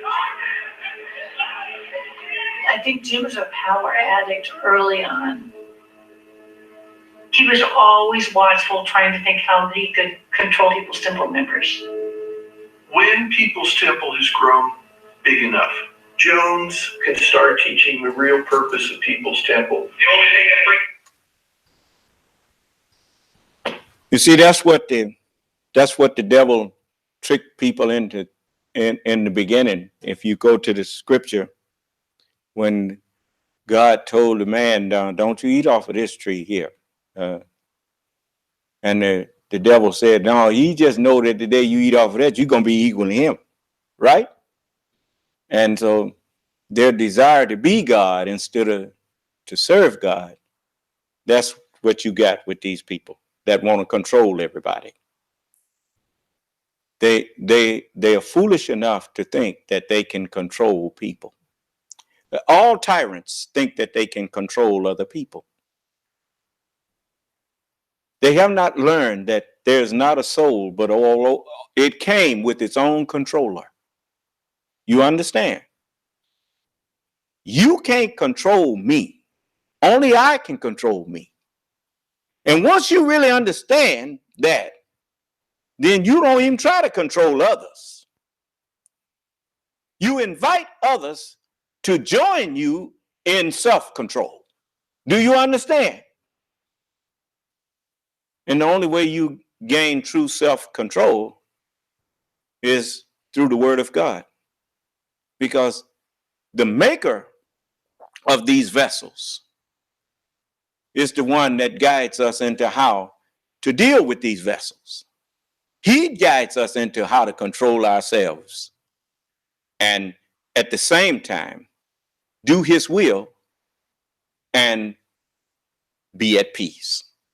Do you understand?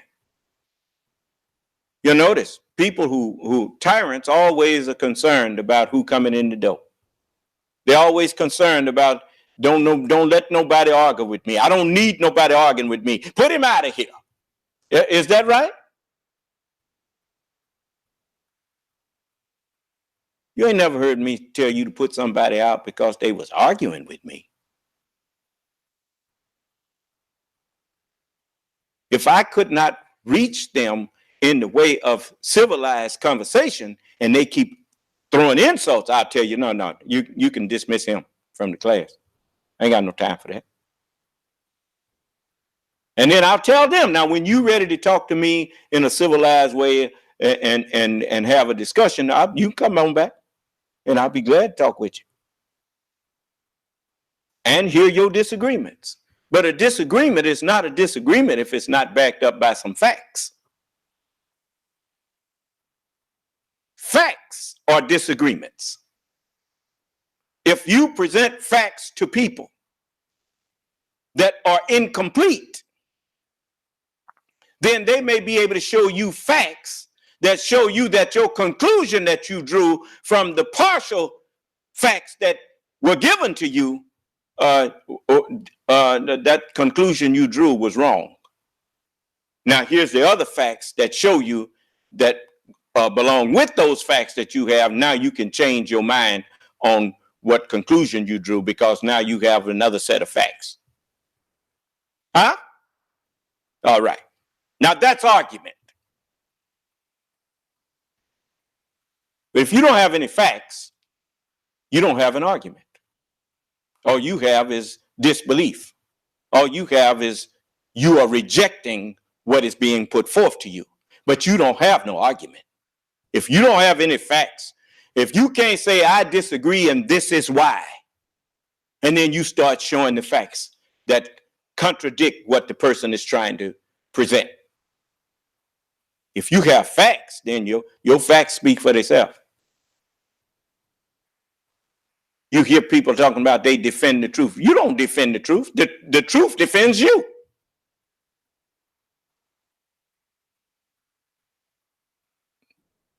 The truth is its own defense.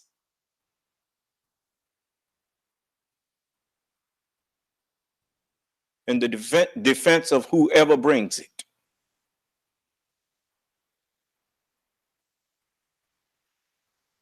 If that truth is in their favor. The truth is not partial. It has no respect of persons. Just whatever the truth is, if it's in your favor, then it defends you. If the truth is not in your favor, then it condemns you.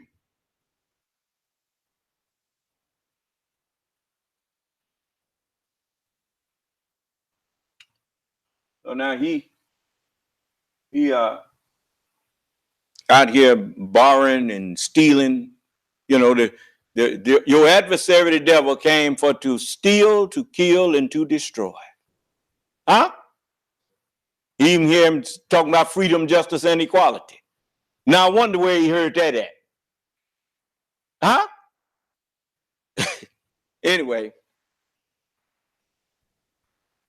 Perfect justice, freedom, and equality, perfect love in all of its beauty and holiness is socialism. We were being introduced. Now he done took them from Christianity to socialism. Ain't that something?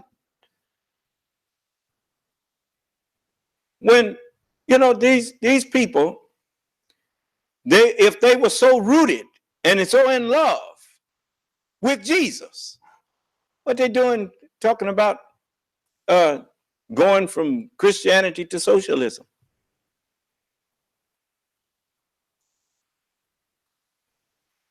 They done renamed Islam socialism.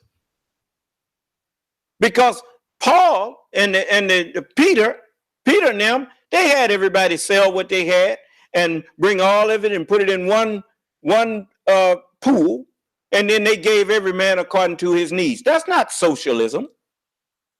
That's Islam. Loving your neighbor as yourself. Loving for your brother what you love for yourself. I have a full bowl of bean soup. My brother ain't got nothing. But here, half of mine belong to you then. Huh? That's Islam. That ain't got nothing to do with no socialism.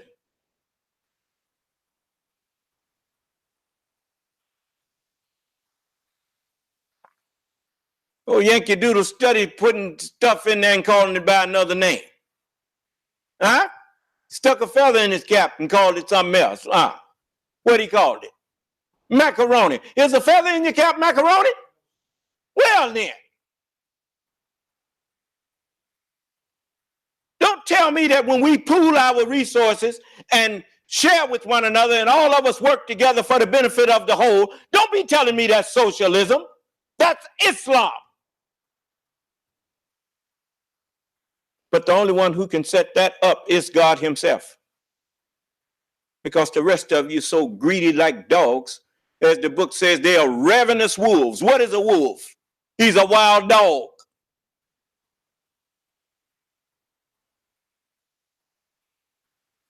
Beware of false prophets who come to you in sheep's clothing, but inwardly they are ravenous wolves. And when he got what he wanted to be over a lot of people, right? And when he got over them, he had them to commit suicide. He even had to take drugs to keep himself up.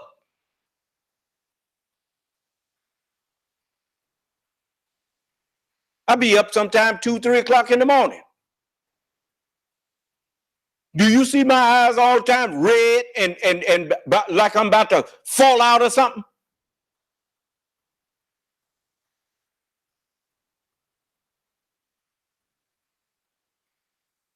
The labor that I do gives me rest. I get plenty of sleep.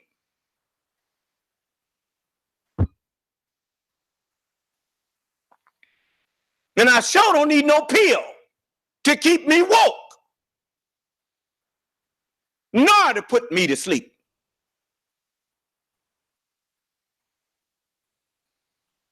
But that's what you get when you be faking, trying to do something and be something that you're not. Now just wait.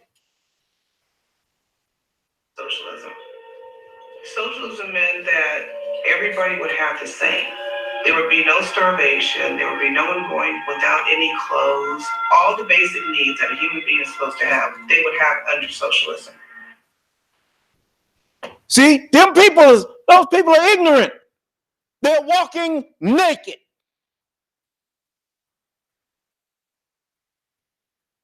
When you don't know what the word of God says, people can call God's word something else. And in that case, they called it socialism. Huh?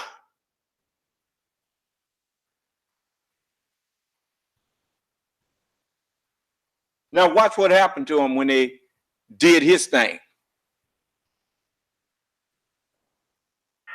He starts encouraging communal living. And let's say in a house that might have been designed for 6 people to live, he'll put 12, 15, or even 20. And they'll sleep on mattresses on the floor. That was so strange to me, but it felt good to sacrifice because the sacrifice was for the greater good. No one realized that Jim was using socialism to bring people in and control people. This is a church that you're either all the way in or all the way out. He was conning people by telling them what they wanted to hear.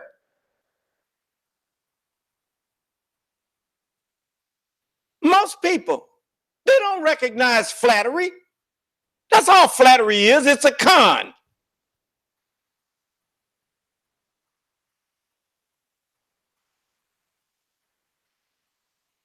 Like I told you, they even got classes on how you can win friends and influence people.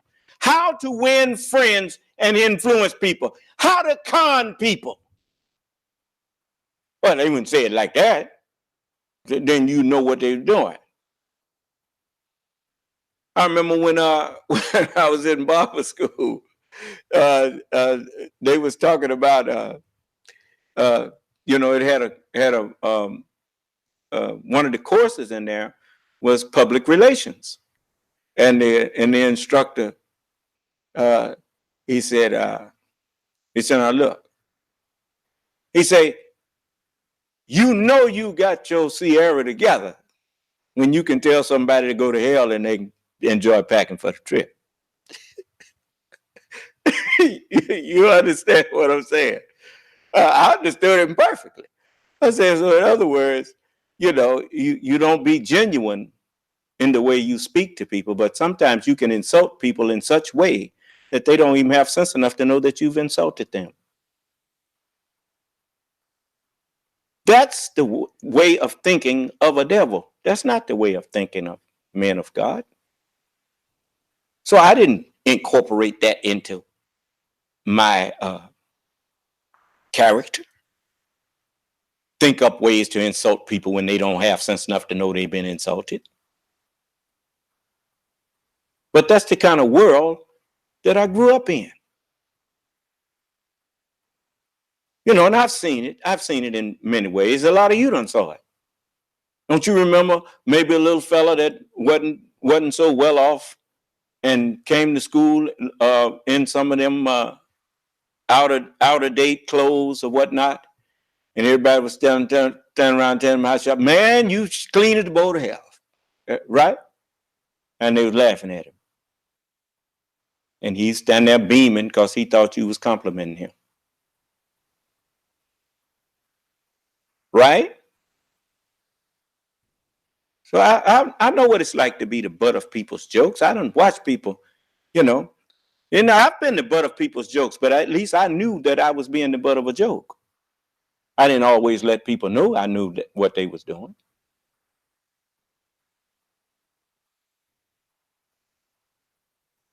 But now, I mean, I don't play that. You know, don't come in here with no flattery to me. Be real. Because I'm being real with you.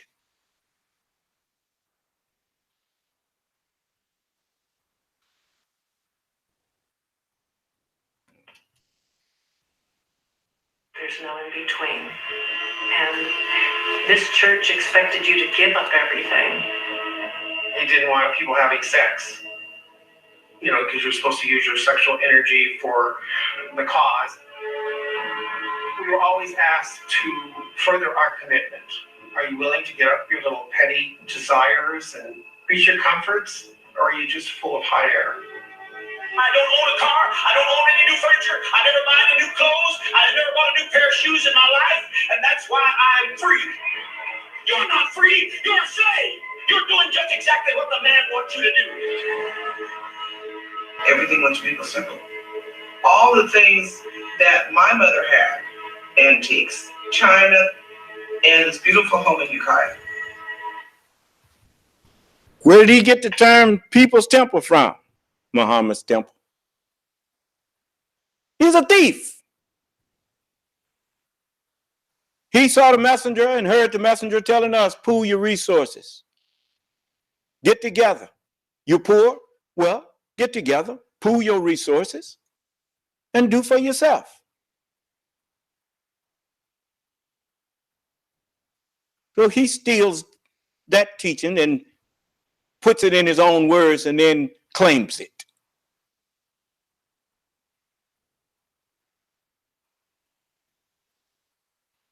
And instead of our people accepting the Honorable Elijah Muhammad and what he was offering them, they decide they're going to go to some white man or somebody that looked white, Jim Jones. And that was better. And in the end, the man committed suicide. And he was, according to the history of it, he had them to commit suicide and he didn't do it.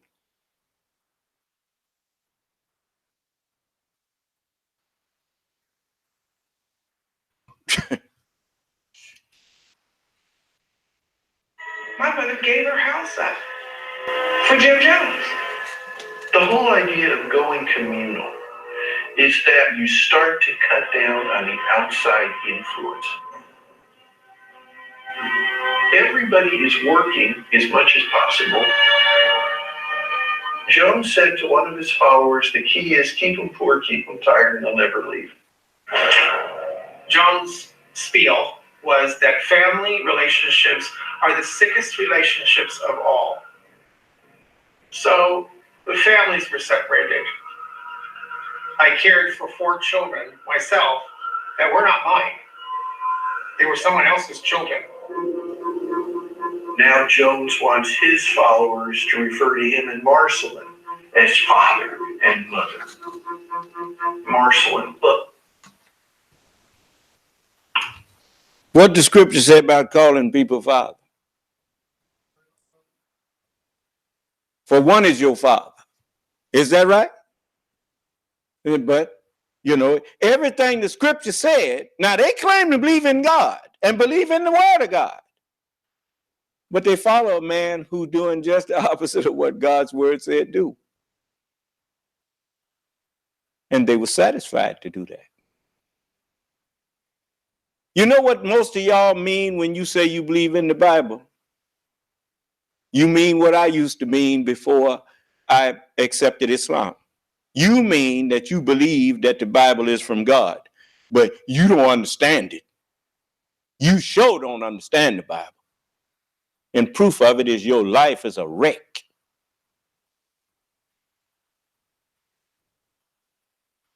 Your world is a wreck. It's a train wreck. Why I say a train wreck?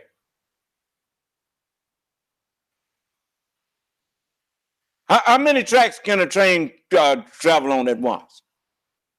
One track, huh? You got one track mind, and all of you following the leader. And the whole world is in a train wreck. Your train of thought is what's killing all of you. A man like Jim Jones couldn't have led me from here to the front door.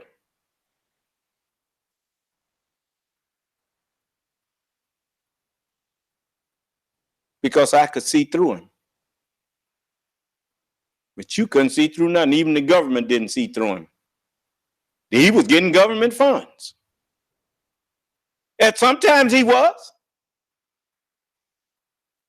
And they was commending him. He got some awards even.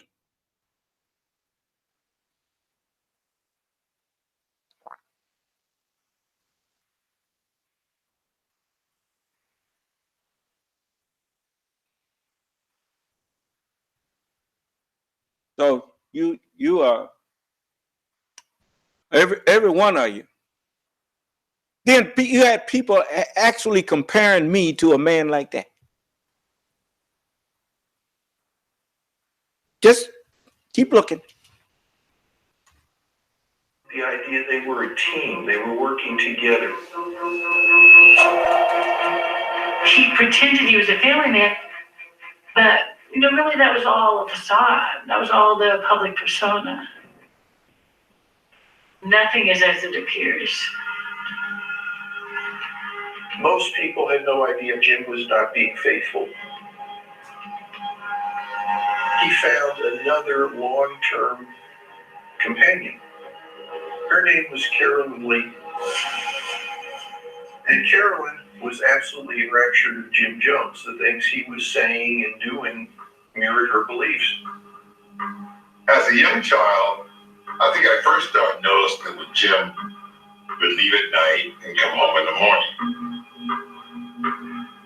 his not being faithful. He was just wrong. I was mortified, horrified by it. That's what my esteem for him gradually fell apart. Eventually, I remember my mother wanting a divorce. She wanted the kids. And Jim said, "You will die before you take my kids away from me." This dark side that appears really for the first time in Ukiah will expand and expand until finally it explodes in the guy in his cave. I ain't talking about the dark side first appeared, really started to show in. It was showing from the very beginning. But you always want to glorify people who help you lie.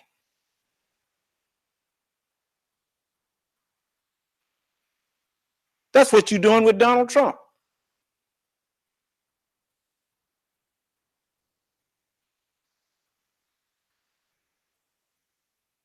Anybody that make you feel comfortable with your wickedness, that's who you glorify. That's why all of the prophets caught hell from you. Because you couldn't feel comfortable in their presence with your wicked thinking. They condemned. The very words that came out of their mouth condemned you. So rather than change, you was like that commercial, that Tareyton commercial used to come on and say Tareyton smokers would rather fight than switch. Yeah.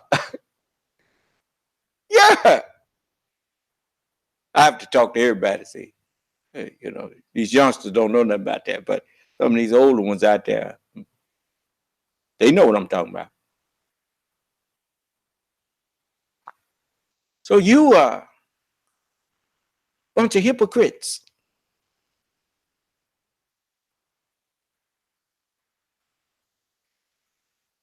You ain't got nerve enough to call yourself judging messengers of God.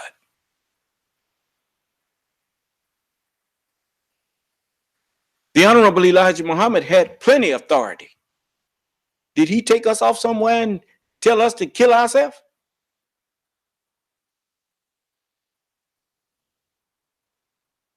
Did the Honorable Elijah Muhammad have us going around wearing masks and stuff and trying to kill people?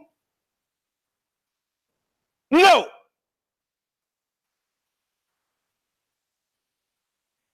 But that's what y'all did to us.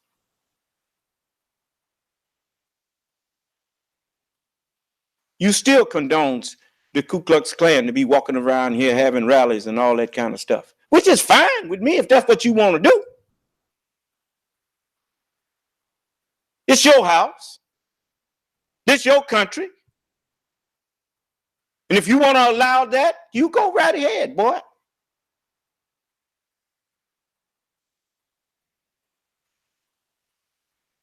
Allah done showed you once that he can send tornadoes and guide them through your cities. He done showed you more than once he can do that. While Master Farad Muhammad was going to different schools in this country and living with other families and stuff, studying the two people, white and black people.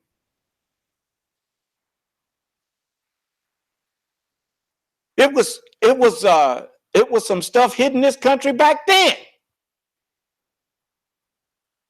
that should have woke you up to you being judged.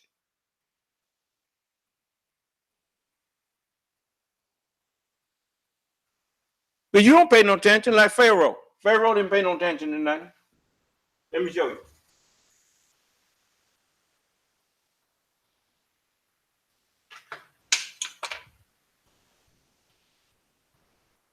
You know, Pharaoh, he was a hard nut to crack.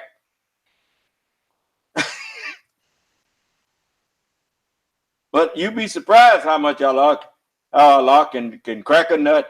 He can crack you. Let me see here. Here it is.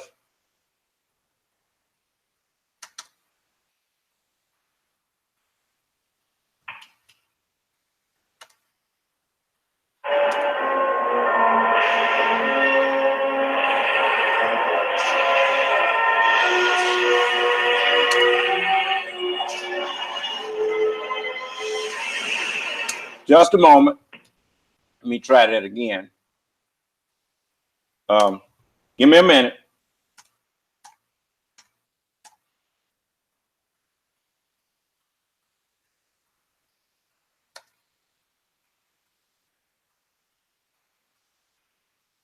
Try it once more. Wrong one came up.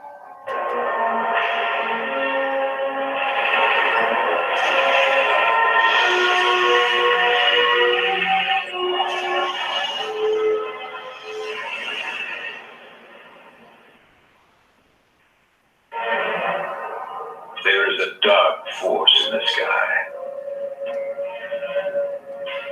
A black tower of wind. A long shadow of fear across the American prairie. It looks just like a boiling mass, like a monster, like something that's almost alive. Any tornado is a rare and awesome sight, but some are rarer still. Storms that are 1 in 1,000, packing 300-mile-an-hour winds.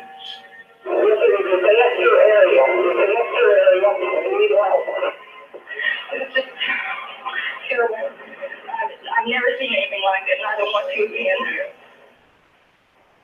And above all others, the Tri-State tornado of 1925. In sheer killing power, it was more than double the size of any other U.S. tornado. In many other ways, it was the most mysterious of the breed. Perhaps it's a 1 in 500-year event, 1 in 1,000-year event. This is the story of the most fearsome tornado that ever prowled the earth. If the Twister is the great American storm, this was its 4th of July.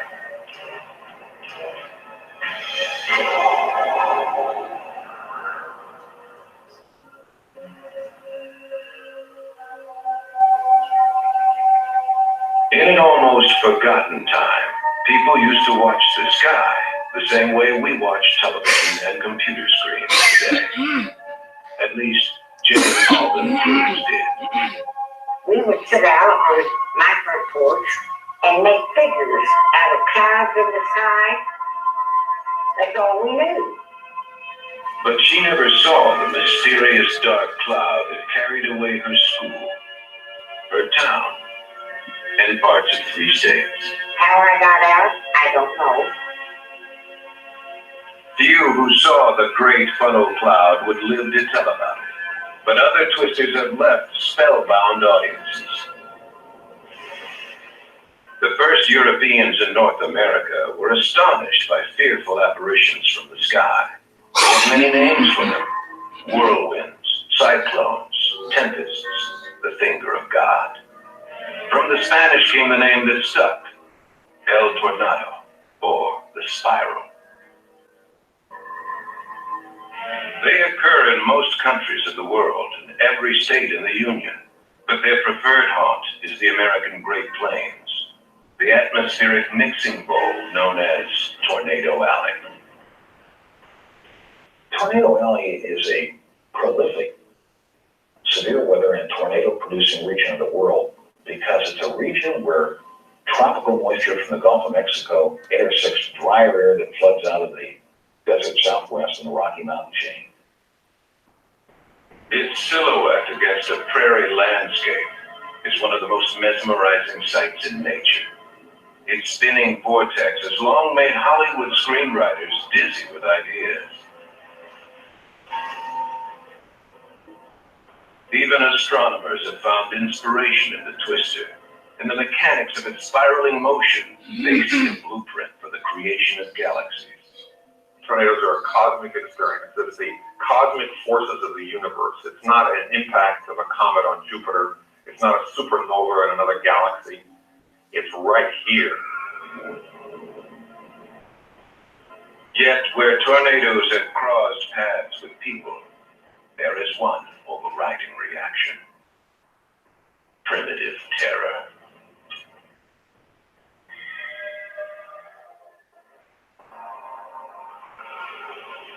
The strongest building shook as if tossed with an earthquake.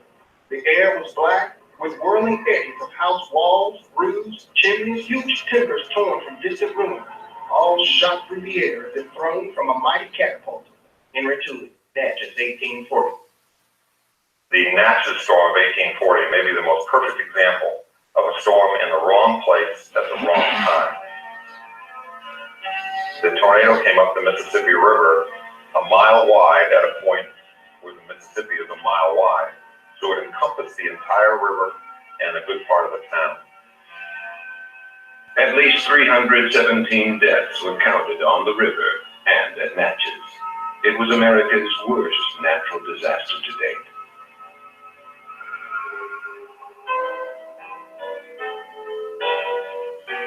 In some parts, it's still called a cyclone, but what hit St. Louis in 1896 was actually a very large and deadly tornado. It smashed blocks of wooden houses, tore the roofs off factories and churches, and killed almost 300 in St. Louis alone. But then it got worse. Choked with debris and water, the tornado gathered power as it crossed the Mississippi. There's a possibility that an additional 100 people died in that tornado on Mississippi River boats, and the bodies were never found. Across the river, East St. Louis was hit hardest of all. Buildings there lost more than their roofs. The walls were ripped down, the debris carried away. This is the signature of the most violent of tornadoes, a 4 or 5 on the Fujita scale. F1 tornado or 0 tornado won't blow down a tree or a sun and flip over a mobile home. That's at one end of the scale. At the other end of the scale, a well-built home is left as a swath across the prairie at F5.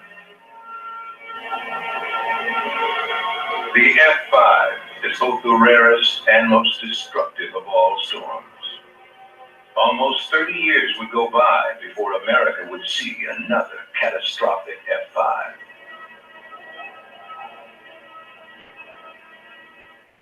crescent of Illinois, south of St. Louis, has long been known as Egypt. Anybody who reads the Bible attentively knows full well that Egypt does not get good press in the Bible. It is a region of darkness, of ignorance, of superstition, of oppression. In the 1920s, the Egypt of southern Illinois wasn't getting good press either. It was the northern stronghold of the Ku Klux Klan. Local Klansmen were known for wearing their white robes and hoods to church. Even more brazen were Egypt's gangsters and bootleggers. Their roadhouses roared, and so did their guns. In the central county of Williamson, murders were so frequent that it became known as Bloody Williamson. See, we know where you're going. We know you headed backwards. See all them holding their guns from their cold dead hands?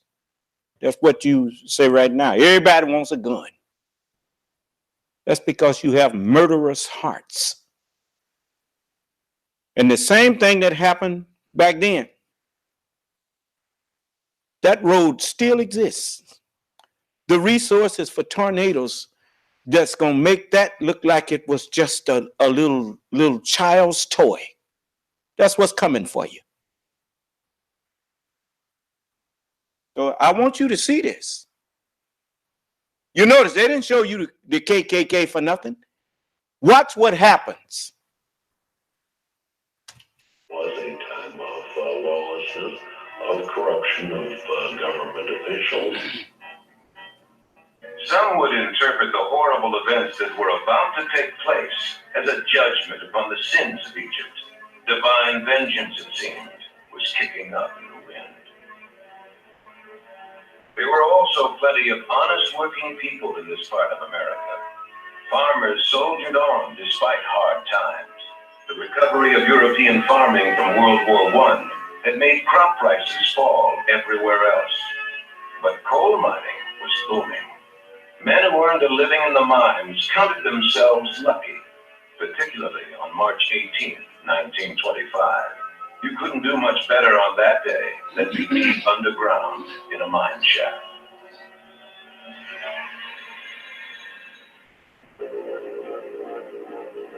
If a devastating tornado was on its way, there was no sign in the sky. In Annapolis, Missouri, there was typical spring weather. Patches of blue mixed in with rain clouds.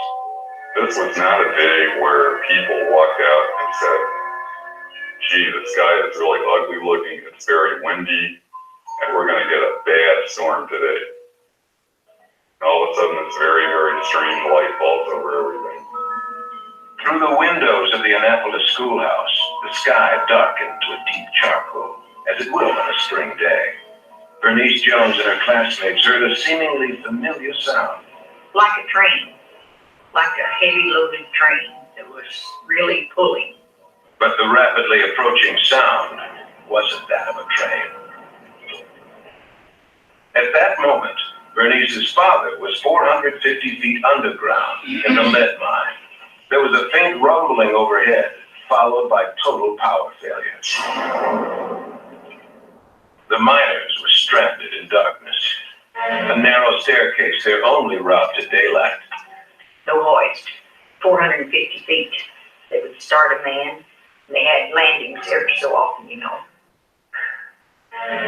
Slowly, Bernice's father and the other miners emerged from the black hole, completely unprepared for what they were about to see.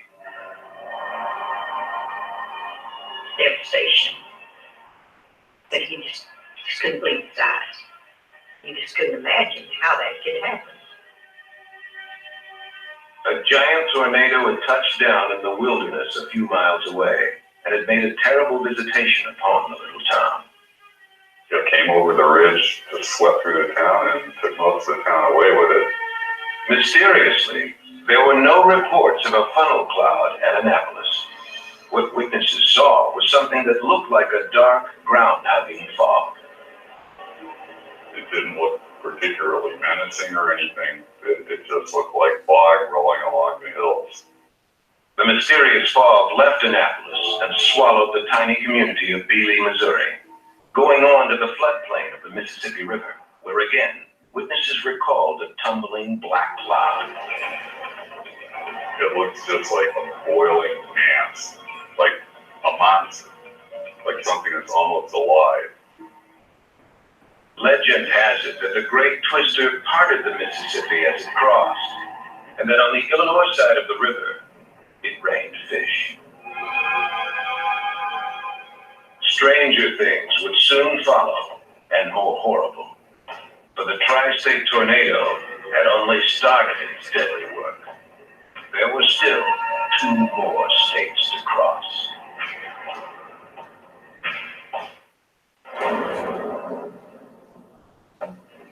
On a March day in 1925, a mysterious black cloud crossed a lonely stretch of the Mississippi River. On the other side, the luckless river town of Gorham, Illinois.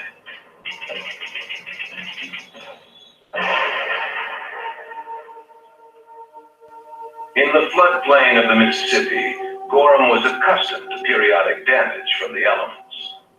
But nothing like this. Demolished the whole town, killed a whole lot of people there. It wasn't the first town that killed people in it, but this is the first town where it killed a lot of people. Now remember, I told you that if Allah want to, he could sweep everybody off the planet. He kept this part of the earth. You know what they call this part of the earth?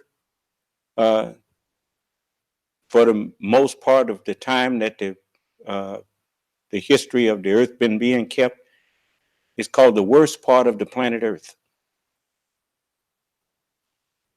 It's because nobody wanted to live here because of stuff like that.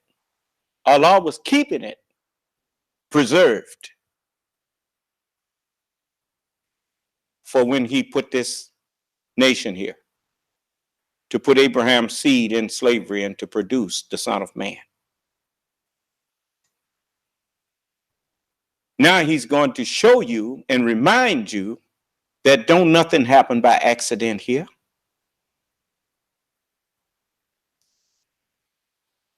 They got a record of how that tornado was guided. And it looked like it was just being guided by something, taking it to all them places where you was over there acting a fool, where you been acting a fool and murdering my people. You know, 1914 was the end of your time.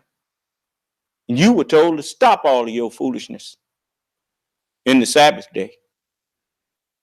But you wouldn't do it. Just like right now, they're not telling you all of the calamities that's hitting this country right now.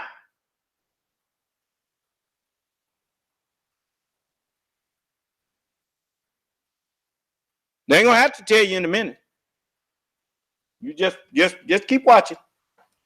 Over in a few moments, at 60 miles an hour, the cloud was moving at twice the normal speed of a tornado.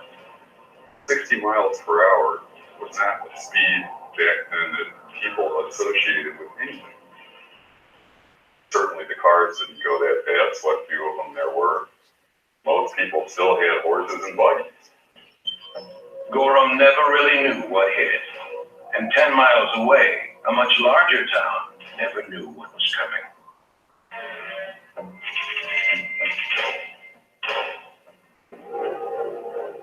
Murfreesboro was a coal shipping center, a thriving city of 12,000. Its biggest worry at that moment was the bank robbery that had taken place the day before. $1,500 had been looted from the Ava State Bank by 2 teenage gunmen. It was suspected to be an amateur job. Though the county was overrun with gangsters, few of them would stoop to something like bank robbery. There was just too much money to be made selling illegal booze.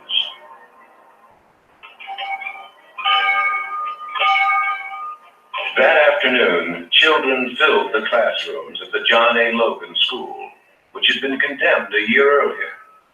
The soft bricks used in its 1884 construction were now thought to be unsafe. The school was set to be bulldozed at the end of the school year. At 2:45 p.m. on March 18th, the students were in class, many of them looking out the west windows at a very unusual sky. Suddenly, one of those windows was ripped from the wall. Pane of glass sailed right across the room, hit the blackboard, and just splattered. Seconds later, the roof flew away. Walls disappeared into the sky. 7 children died in the wreckage of Logan School. Fortunately, much of the soft brick had simply been carried away instead of falling into the classrooms. This was one of the safer places to be. A mile wide and moving a mile a minute, the tornado ripped through the northwest side of Murfreesboro. There was no warning, no time to take cover. Warning sirens were not yet in use, and all phone lines to the west were down. But that wasn't the only problem. Thing was, it just didn't look like a tornado. There was nothing to give any indication that this was a tornado until it got very, very close and people saw pieces of houses and trees in it. Pieces of trees in the air, pieces of buildings. And then by this time, you know something's very wrong. In parts of Murfreesboro, nothing was left standing except a few denuded trees, bodies draped over branches. Buildings were turned into kindling. What the tornado destroyed, fire would consume. 234 people were dead, and much of the town was turned into airborne debris, swept along by the twister as it exited town. It was on a fateful path, northeast along the Chicago, Burlington, and Quincy rail line, making a sound not like a giant coal train. The twister now barreled along the same track. In its way, a place called DeSoto, a nondescript small town that would nevertheless soon be known throughout the land.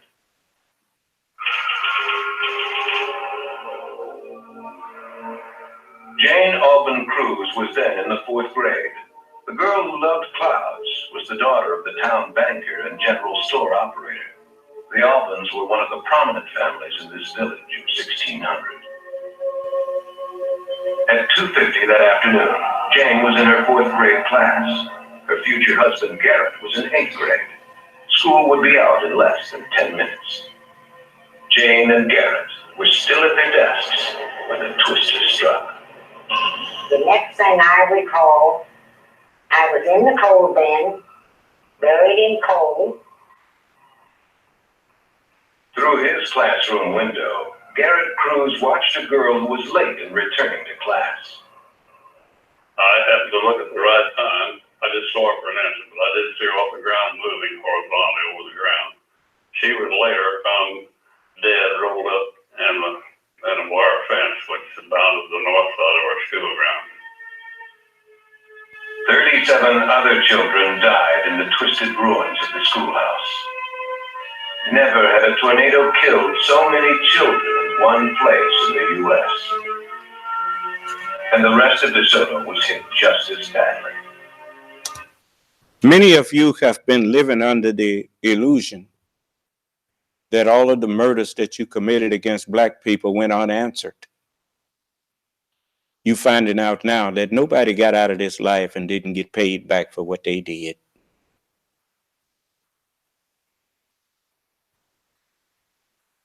You ain't gonna get away. Well, it just looked like it was a mess. You couldn't tell it was DeSoto. The degree of devastation was just unbelievable. The path at that point was a mile wide. Some places even a little more than a mile. DeSoto was just wiped off the map. Dolly Swable's grandmother was blown from her grandfather's embrace. He said he was the owner with all of his strength. And that wind just sucked her right out of his arms. Amid the ruins of the... I'm only showing you this to show you why Allah said, thou shalt not kill.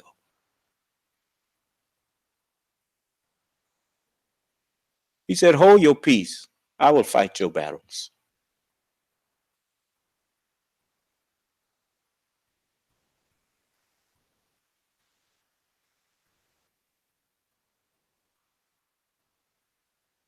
Well, just look at what Allah have power to do. Here, this tornado moving at 60 miles an hour, staying on the ground for 3 or 4 hours, following a train track. Even that was a deception. People think a train coming. And instead, their destruction is coming.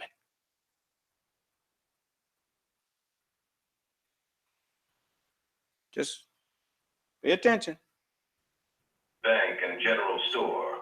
Almost the only thing left untouched was the electric wall clock, stopped at 2:50.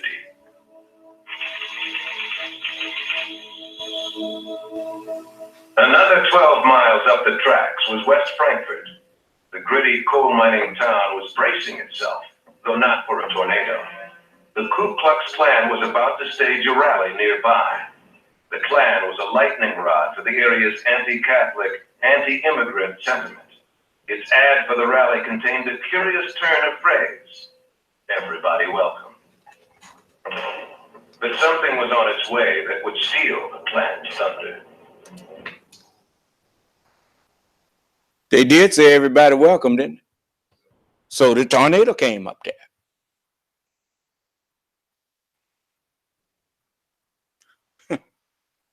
As the messenger said this to you a long time ago.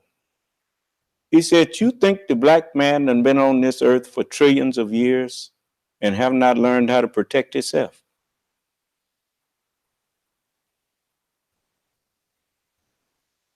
The Holy Quran says this. He said, when the earth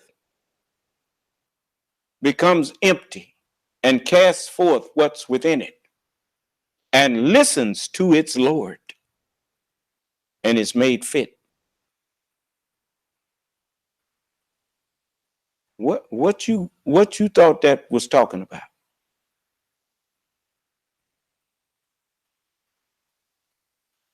The earth listening to me right now.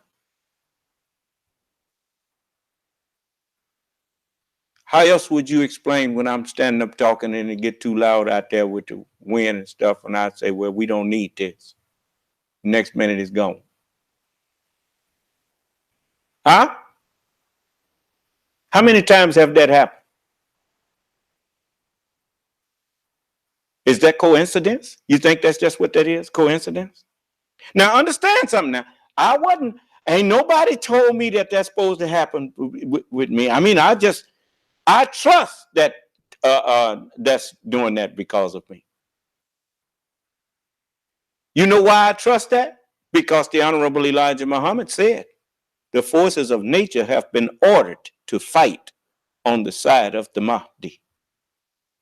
And I am the Mahdi.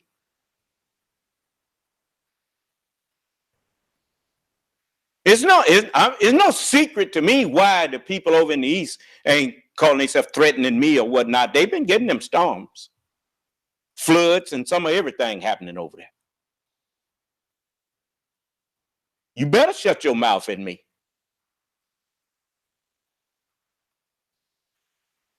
You didn't offer us no help for this 400 years we've been over here. Then when we finally got some help from Allah and his messenger, and then you pretended to respect that. And when the messenger wasn't here no more, then you start trying to trip us up and tell us that he was not no messenger of God and that that's not true Islam that we have. So are you saying that blowing up buildings and sending Muslim brothers and sisters out to commit suicide while killing other people along with themselves, is that Islam? Is that what you saying that Allah's will is for us?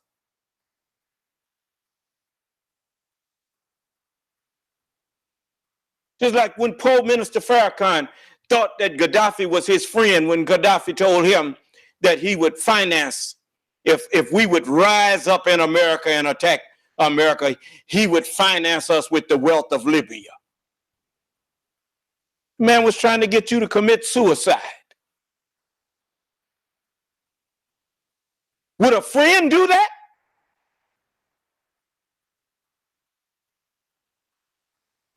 don't even bother to ask yourself, well, if Gaddafi going to put the wealth of Libya behind us doing that, why don't he put the wealth behind of Libya and do it himself? Because he wasn't crazy. At least not as crazy as he thought you was.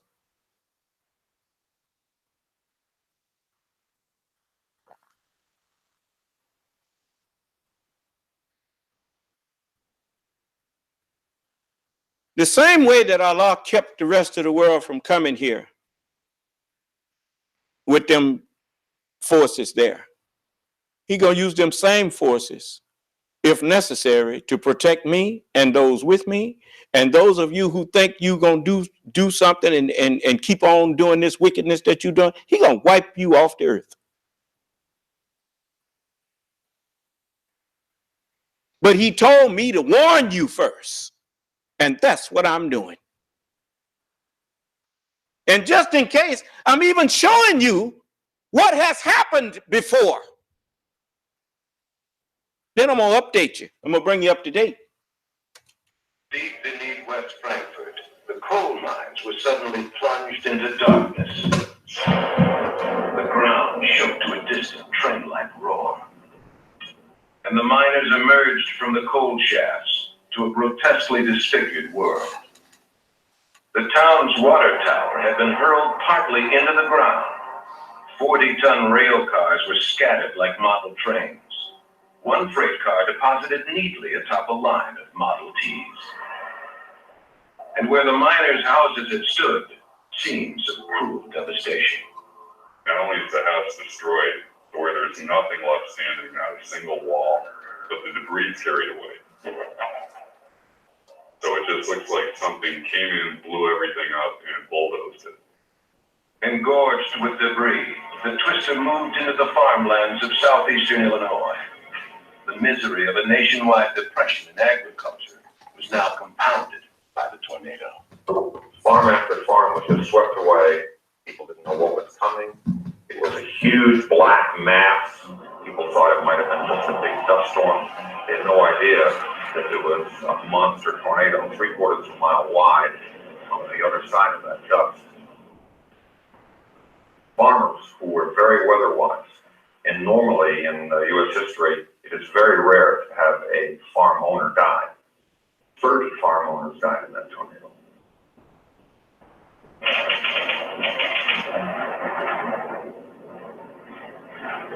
The tornado crossed the Wabash River at 4 p.m., smashing into Indiana at the river town of Griffin. By this time, there were general reports of a rope-like funnel cloud. The rope stage of a tornado is both its last and most dramatic. The twisted serpentine shape usually means the tornado is dying. But 200 miles after touching down, this storm was still a killer. 58 people died at Griffin. Hundreds more were trapped beneath the ruins. Then, in a final cruel twist of fate, the tornado made a sudden detour. If it had kept the north 60 degrees east heading that it had, it would not have hit any more towns after Griffin. The storm killed 9 people outside Owensville, then made a left turn, making straight for the large town of Princeton. Between Griffin and Princeton, the tornado was trailing at 73 miles per hour, which is close to a record for forward velocity. The tornado killed 44 more people at Princeton, then headed outbound for the still larger town of Petersburg. But in a nameless field. Now remember, you did a lot of things to us while we thought you was injecting us with something that was going to help us. That Tuskegee thing was just something that came out. But how many more things did you do in the name of trying friendship or whatnot while you was actually experimenting on us? Allah can hide tornadoes inside of something that you think is harmless too.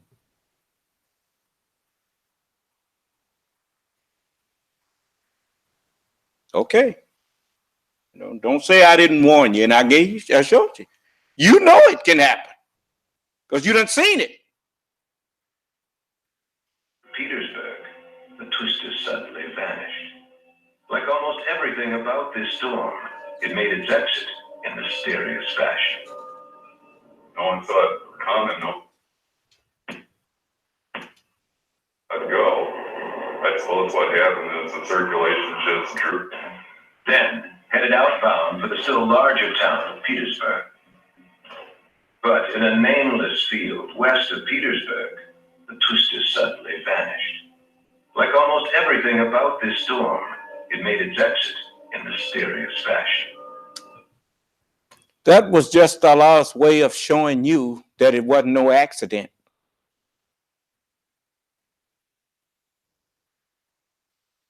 Remember, you know that there's a law of cause and effect. If you knew what caused the thing, you could do it yourself. You talk like you know everything. You ain't fooling me. Remember, God didn't give you control over the air. He gave you control over the fowl of the air. Dominion over that for a while. Not over the sea, but over the fish of the sea.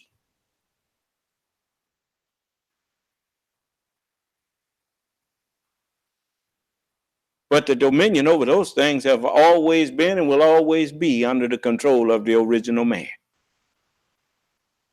And when I say the original man, I'm telling you the original mind.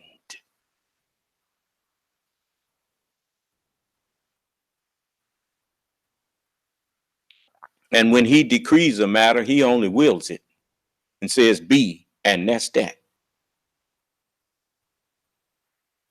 And he can say cease to be, and that's that. As the man said, it disappeared as mysteriously as it appeared.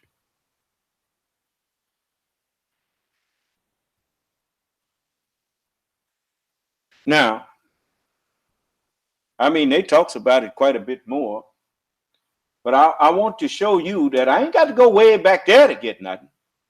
Let me show you here. It's plenty that we can get to show you that this is no joke. Let's see here.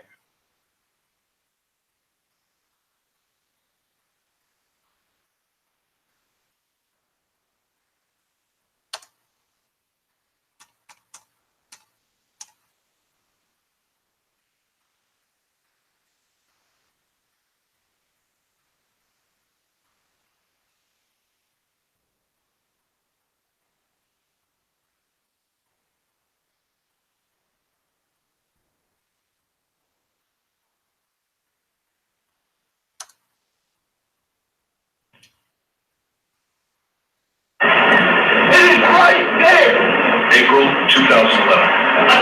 Right now going on. The most violent month of tornadoes on record in the U.S. Cuts a swath of destruction across 27 states. Killing more than 350 people. Dear Lord, help them! And causing billions of dollars of damage. Oh my God, we're going to fly out. This is the story of the tornado outbreak and its aftermath. As captured by those who lived through it.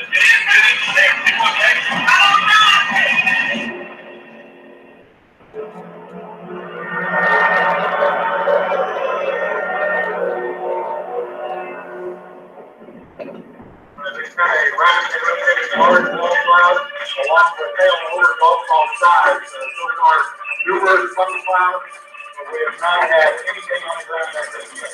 April 14th, 2011. A line of severe spring storms stretches across the Central Plains. At 4:15 p.m., it spawns its first tornado in northeastern Oklahoma. 3 hours later, another massive tornado touches down near the town of Tushka in the state's southeastern corner. Wow! All right, get over there. Go!